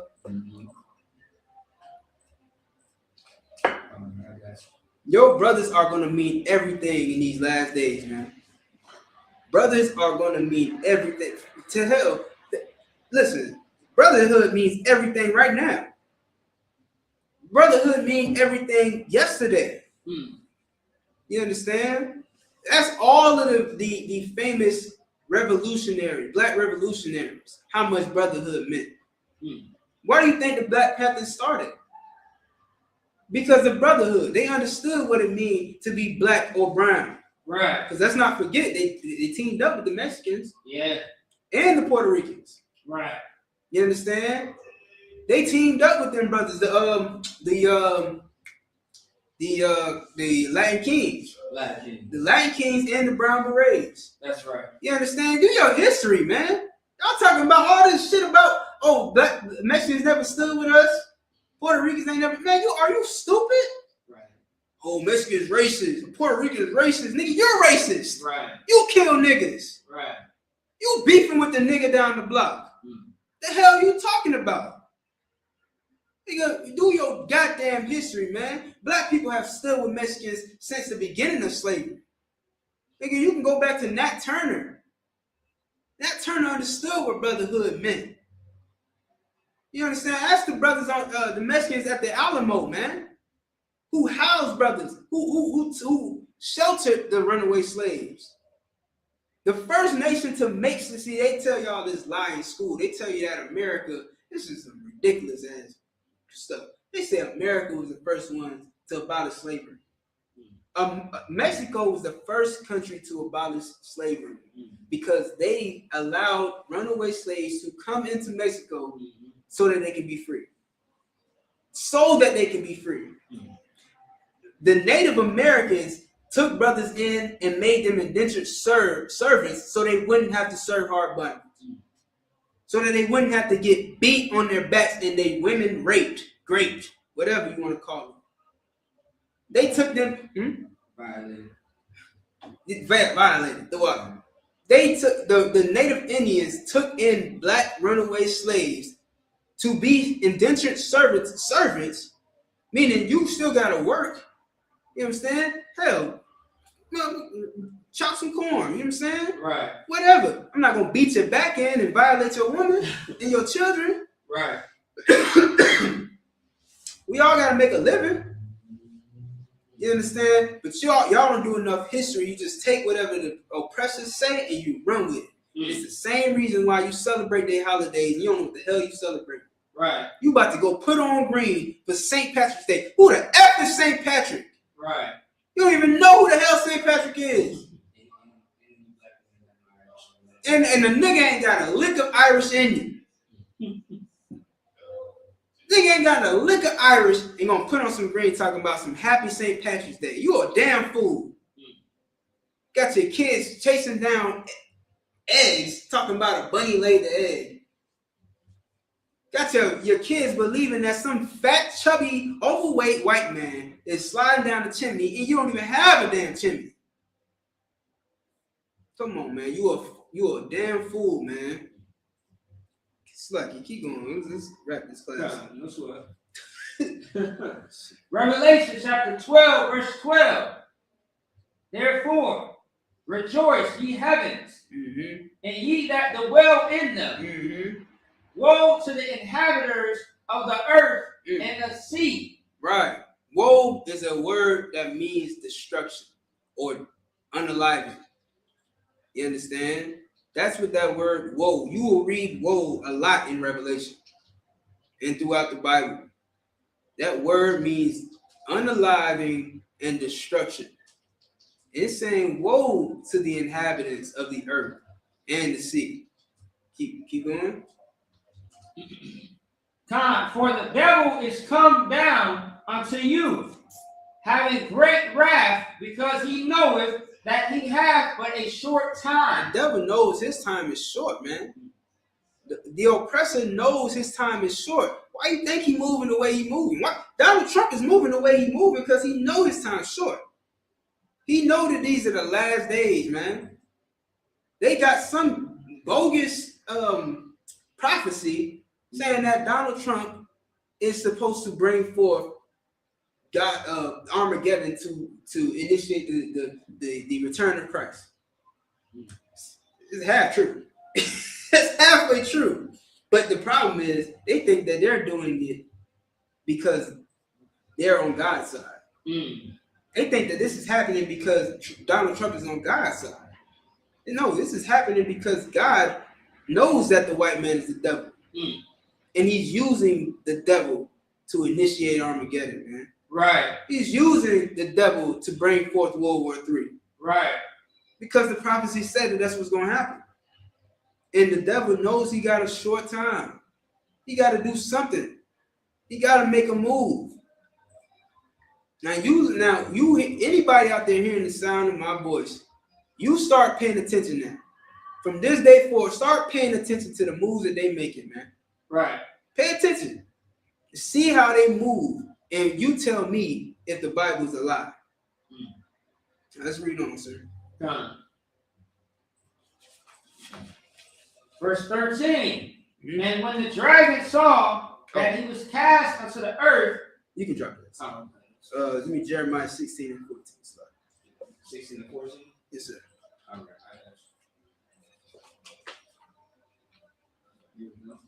Yeah, man. Esau know his time is up, man. And here's another thing too. I just wanted to let y'all know this gas price ain't going back down. Hey, listen, this is your warning right now. You better do what you can to get as much gas reserved as you can. Get some gas on reserve. You know what I'm saying? Save up a few bucks. You know what I'm saying, for emergency, so that you might have to get some more gas. Save up your money, man. And pack away some food, some toiletries, some batteries, flashlights, what else? Some solar panel stuff if you can afford it. You know what I'm saying? A generator if you can afford it. Stockpile these things, man, because it's not going to get better. I mean, it's only been getting worse. Y'all keep saying, "Oh yeah, 2025 is my year. 2026 is my year. Oh, it can't get worse than 2020. It's only getting worse. It's only getting worse, man. You're only going to get worse diseases. You're only going to get worse wars. You're only going to get worse economy because the Lord is against this place. If the Lord was with this place, none of these things would happen. Y'all can't see, you're too blind to see that the Lord is against this place.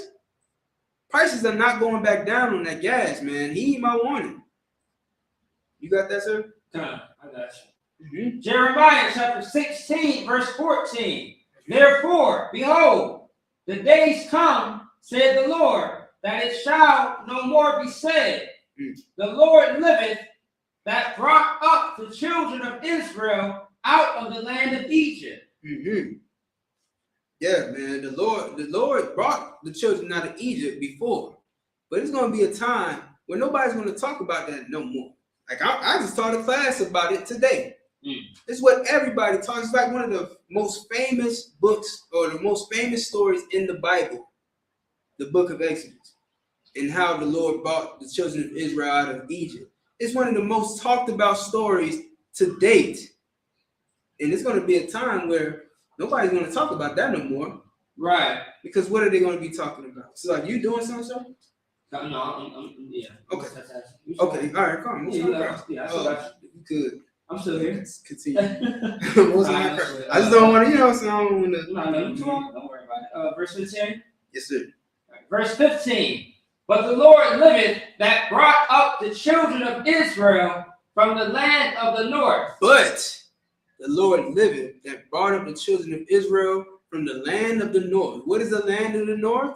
Think North America. You understand? Read on.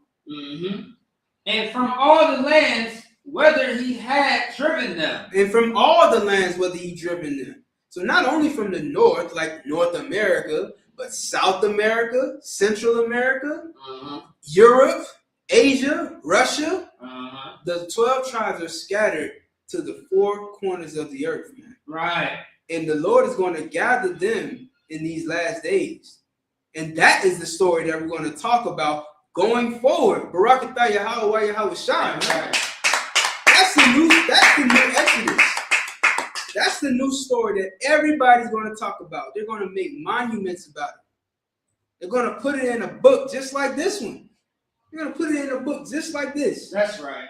Just like this. And this will be what we talk about. This will be what this day. You mark my words, man. You understand? This is a beautiful time, a prophetic time to be alive. That's right. You are witnessing the Bible come true right before your eyes. And there are men who prayed to see this day, who fell a long time ago. Men who died wanting to see this day, man. Believe it or not, you and I are those men. You and I are those men and women, man. Back in the earth again, man. You understand? And this time we get to see it. This time we get to see it. Even if I don't see it in this life. Lord willing, I'll be back. Right. You know what I'm saying? Lord willing, I don't come back in the midst of it because it's going to get crazy. But, you know what I mean? Lord willing, I come back when we got the kingdom. You understand? Because then there will be no more wars. If the Jewish man fit the prophecy, then why are there still wars? Right. They back in their land. Right. The Most High God promised that when they return to their land, the day when they get back to their land, there will be no more wars. They were going to beat their weapons into plowshares. That's right. Yeah. And they wouldn't learn war anymore. Well, there's a great war going on right now. So that must not be then. Right. And Tucker Carlson brought it out. Tucker Carlson exposed it all. Everybody know now. The entire world knows that what the ISUPK has been saying since 1969 has been true. That's right. But they are not the Israelites. They are the synagogue of Satan. Right. That the Bible speaks of. Continue, sir. Time. If there's any more on that. If not, we can try. Time. And I will bring them again into their land, but I gave unto their fathers. Verse 16. Yeah, you keep going.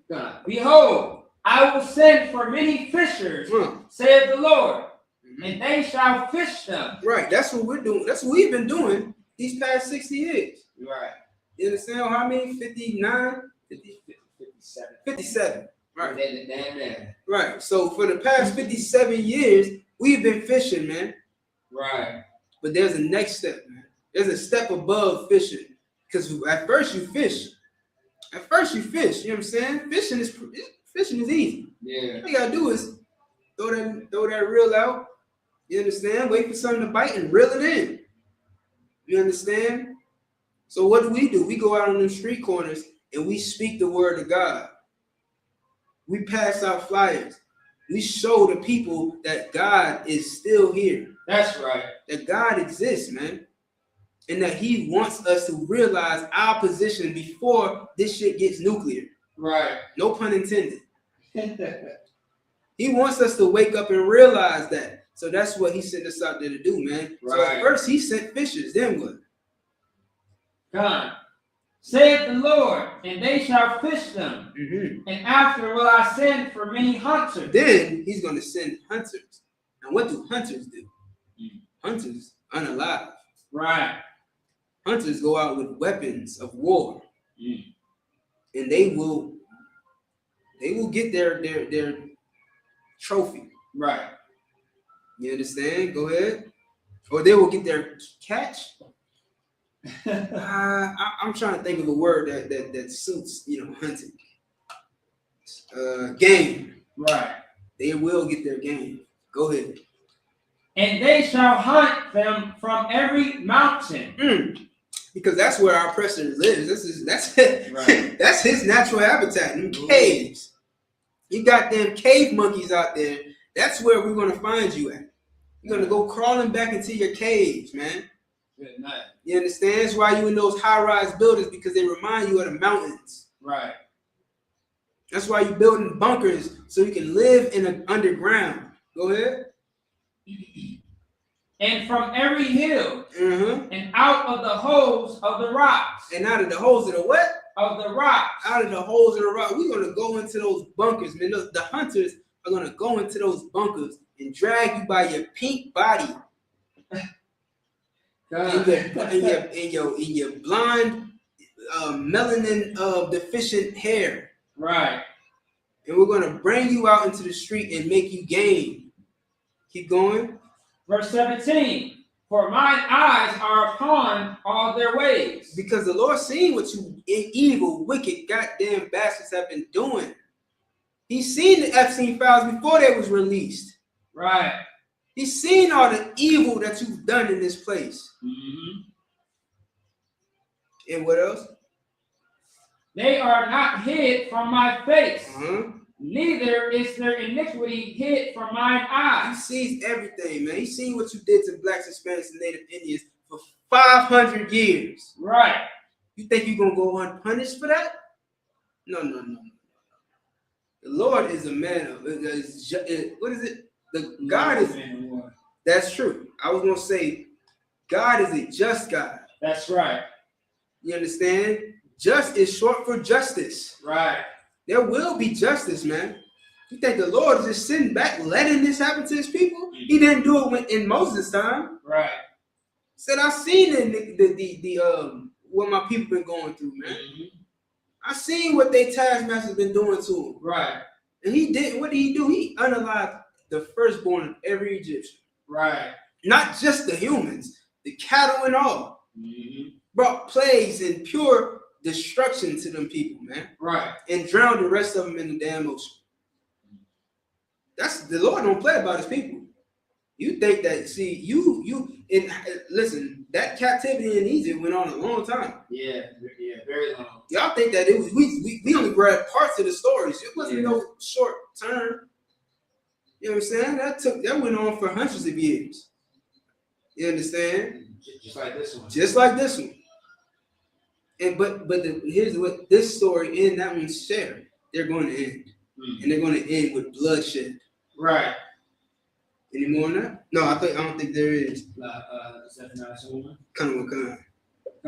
Zephaniah chapter 2, verse 1. Gather yourselves together. That's what we need to do in this time, blacks, Hispanics, and Native Indians. We need to gather. That's one? One. Verse 1? Yeah. That's what blacks, Hispanics, and Natives need to do, man. We need to gather together. You understand? These are times that we can't afford to be individuals. Can't afford to be beefing. Right now is the time we need each other more than ever. Right. We don't need to be in the army, man. Let them devils fight their own battles. Right. We need to come together. We need to be a family again. That's right. You understand? We need to prepare our exodus. I need to see y'all at the Lord's 57th annual Passover. That's April right. 4th, man. Damn right. Everybody should be in Houston, Texas. If you Black, Hispanic, and Native Indian, you should be in Houston, Texas, man. Because I don't know if these bombs gonna drop during the Passover, man. Right. I don't know if we're gonna come back to a home after the Passover, man. I would want to be with my brothers. I would want to be with who Christ said was my mother and my brother. Mm-hmm. Them that that do the will of the Most High. Right. That's who I want to surround myself with. I don't want to be surrounded by these devils when they're in the middle of a war. You understand? That's who Iran is targeting. You think Iran is targeting Negroes? We ain't never been an enemy to nobody. Except ourselves, if anything. Right. We have only been our own enemies. That's right. Now is the time that we come together. Keep going. Time. Gather yourselves together, yea. Gather together, O nation not desired. You can drop that. We the nation not desired. Give me 2 Thessalonians 2. We are the nation not desired, Black people. Nobody desires. Everywhere we go, they treat us like dirt, man. Everywhere we are, they treat us like dirt. They make a mockery every chance they get. How the hell they making a mockery of us? And we the most peaceful people. Right. You got countries that are wearing blackface in 2026. Like they do it as a celebration. They put on the red lips to imitate Black people's lips, and they paint their face black. And then they paint white around their eyes to make their eyes look bigger, to exaggerate the features of a Negro. Right. They're doing this to humiliate us and ridicule us, and we just pray for France, pray for Iran, pray for Israel, pray for Palestine. We want to pray for everybody, but nobody's praying for us. Nobody's coming to help us. The damn Africans ain't sent a single damn canoe since we've been here. Matter of fact, they took more from us than they ever gave. Yeah, right. You understand? Because Caribbean music used to belong to Negroes, to the West Indians. And then the African want to come and take that. Akon took hip-hop. And then shitted on niggas. Right. Said that them niggas, they just not as talented as Africans. Right. They get up on stage and they all high. First of all, Negro, you the one was telling us to get high. You know how many songs push women to get drunk and high out their mind? Right. That Akon made? And you got the nerve to talk about my brothers? You filthy doodle eating fly infested heathen? Right. Don't you got some flies to go and potty train? Right. Go ahead. I was gonna say, you uncircumcised Philistine. Ooh-wee. Get that again. You know what I'm saying? You uncircumcised Philistine. That's what the Bible says, man. Right. Shout out to King David. Yeah, big shout out to King David, man. On King David. Right. You understand? You got the nerve to talk about the children of God that way, man. After all that we've been through, and after everything that we contributed to this place, and ain't got nothing to show for it. You're a shame on you nations, man. Be the greatest thing that ever happened to you. Every time we step into the scene, we the greatest thing walking. That's right. Got the nerve to damn run your mouth. Nigga, you wouldn't have a rap career if it wasn't for Black people. Damn right. You wouldn't have no goddamn Afro beats if it wasn't for the West Indians. Ain't nobody listening to that damn bongo music. Right. Nobody listening to that shit Burna Boy was making before he became Burna Boy. Come on, man. We the salt of the earth, man. And everything that's good, it comes from us. Continue, sir. 2 Thessalonians chapter 2, verse 1. Now we beseech you, brethren, by the coming of our Lord, Yahushua Christ, and by our gathering together unto him. Right. Now, listen, man, this is what we doing. We beseech you concerning Christ, man. You understand? This is why we teach, because we don't do this for nothing. Right.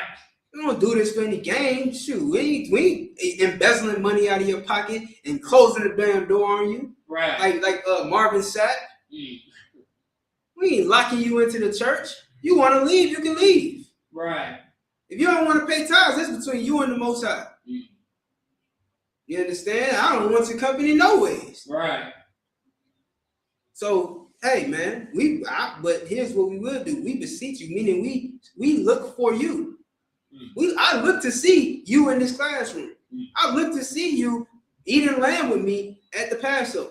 Right. I look forward to it. Go ahead. Verse 2. That ye be not soon shaken in mind, or be troubled, neither by spirit, nor by word, Right. nor by letter, as from us. Right, man. I know it's scary what's going on out there. If you ain't got no faith, I know it's real scary. But I don't want you to be scared, man. Don't be dismayed. Don't be shook. You understand? Like Prodigy said. You know what I'm saying? About them shook ones. Don't be shook. Don't be a shook one. You understand? Don't be afraid. It's all right. It's going to be all right. Go ahead. Time, as that the day of Christ is at hand. Right. The day of Christ is coming, man. It's best that you get on the right side. Right. That you don't end up on the wrong side. That's how you do that. You want to say something? Continue, sir. Time, verse 3. Let no man deceive you by any means. That's right. For that day shall not come. Listen, don't let your pastor deceive you. Don't let your daddy deceive you. Don't let your grandma deceive you. Don't let the white man deceive you. Don't let nobody deceive you. All right? Like Christ is coming, but it ain't going to come, because they love to say, the end of the world is going to happen on December 15th at 3:30 p.m. No, it's not. Right. Salakia, sir. No, it's not, man. And anytime they say that, I just feel like they prolonging it. Right. Every time somebody say that the world going to end this year, it just makes me feel like, damn, well, now I know for sure it's not going to end this year. You know what I'm saying? Right. Like, you don't know what the hell you're talking about. But I do know this, that they won't come until what? And that man of sin be falling away. Except there come a falling away first. Yeah, they ain't gonna come until you fall away from America, man. Until you fall away from Esau. That means you have to stop celebrating what they celebrate. You have to stop worshiping who they worship. Right. You got to stop congregating with them. You have to fall away from the enemy. You have to fall away from the enemy, man. That has to happen first. It has to happen first. What else? And that man of sin be revealed, the son of perdition. Right, and the man of sin has to be revealed. And that's what we do every day. We reveal the man of sin. And now the man of sin has been revealed. Right. Make no mistake about it. The world knows who the man of sin is. Right. Between the Epstein files and the white man, the Jewish man being exposed for not being the Jew. We know who the man of sin is. Damn right. We know who lied about everything in the goddamn earth. We know who's eating babies. We know who's drinking their blood. We know. You understand? We know that you people over there wearing them small hats are not God's people. We know. Right. You are the sons of perdition. You understand? It's evading me, the definition of perdition. I believe the perdition is destruction as well. Yeah, so damnation. Damnation. Right. You understand? We know that you are the children of damnation. You understand? We know who you are.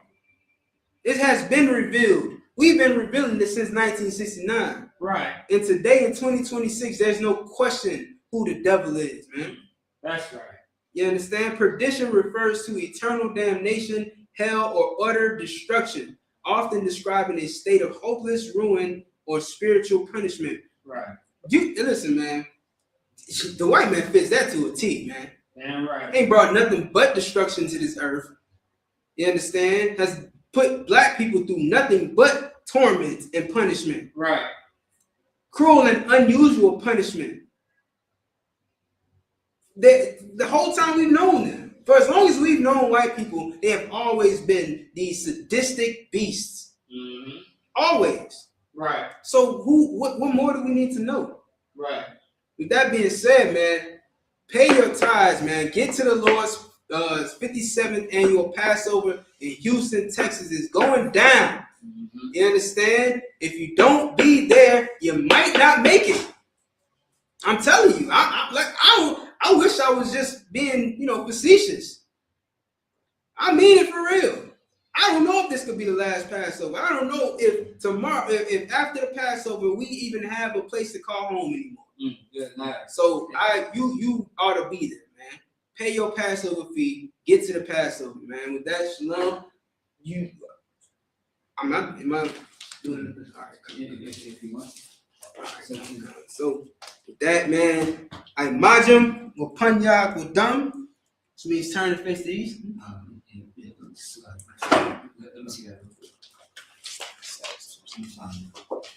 I'm gonna just do the Lord's Prayer. I gotta take that. Look, I'll take it up. Go ahead. Okay. It's class to me.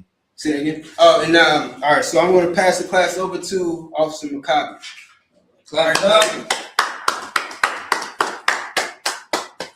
All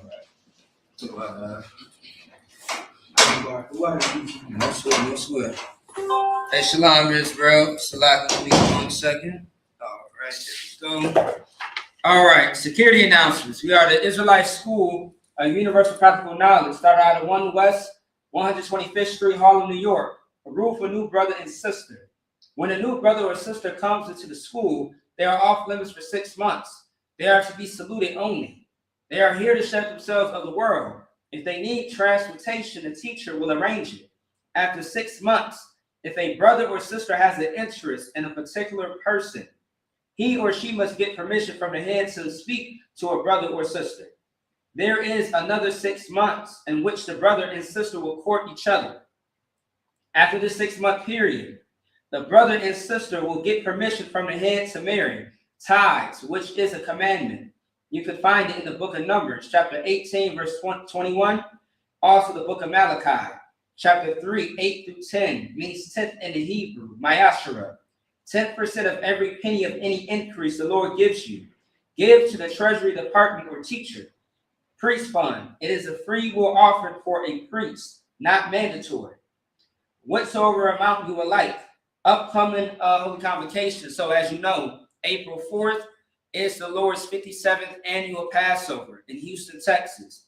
Wherever you are, whether you are in Minnesota, Louisiana, Florida, Texas, Chicago, Detroit, any city, any state, and you are trying to get to the Passover, be sure to contact that man in that zone. So look up the number for ISUPK, Detroit, Chicago, Minnesota. All right. If anyone wants to be a trooper in the school, to start wearing all black, boot, shirt, pants, headband, and scarf. All right.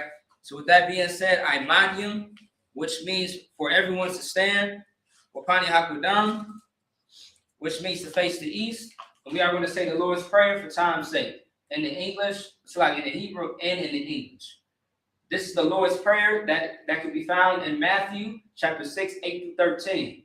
In the Hebrew, Abanawa, Shabbat Shemayim, Kudash, Hayah, Shabka, Yahweh, Malakwatka, Taba'ah, Ratazaka, Hayah, Aisha, Baratazah, Kawa, Hayah, Bashamayim, Nathalanawa, Lakam, Call Yawam, Wasalakanawa, Kabawasnawa, Kasalaknawa, Kabawasnanawa, Wala'a, Taba'anawa, Manasayawan, Abal, Hawashainawa, Mayan, Rai, Kaya, Laka, Hamalakwa, Waha'ala, Wataparaf, La Awalamyu, Aman.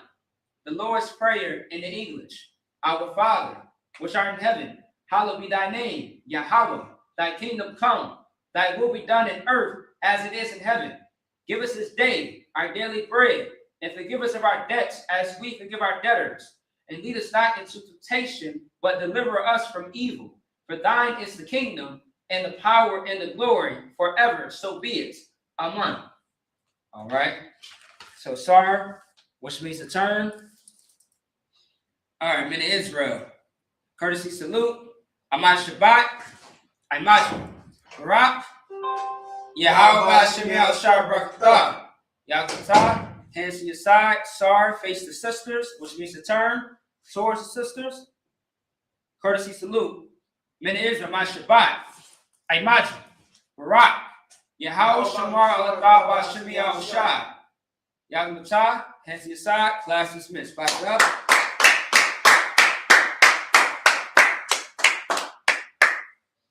All right.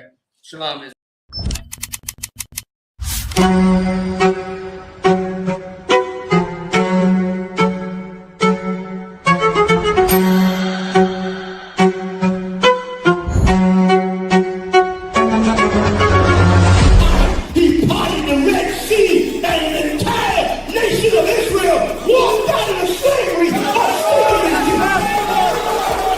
The ISUPK presents the Lord's 57th Annual Passover, April 4th, 2026 in Houston, Texas. You do not want to miss this one, Israel. Shalom. And all the warriors be like,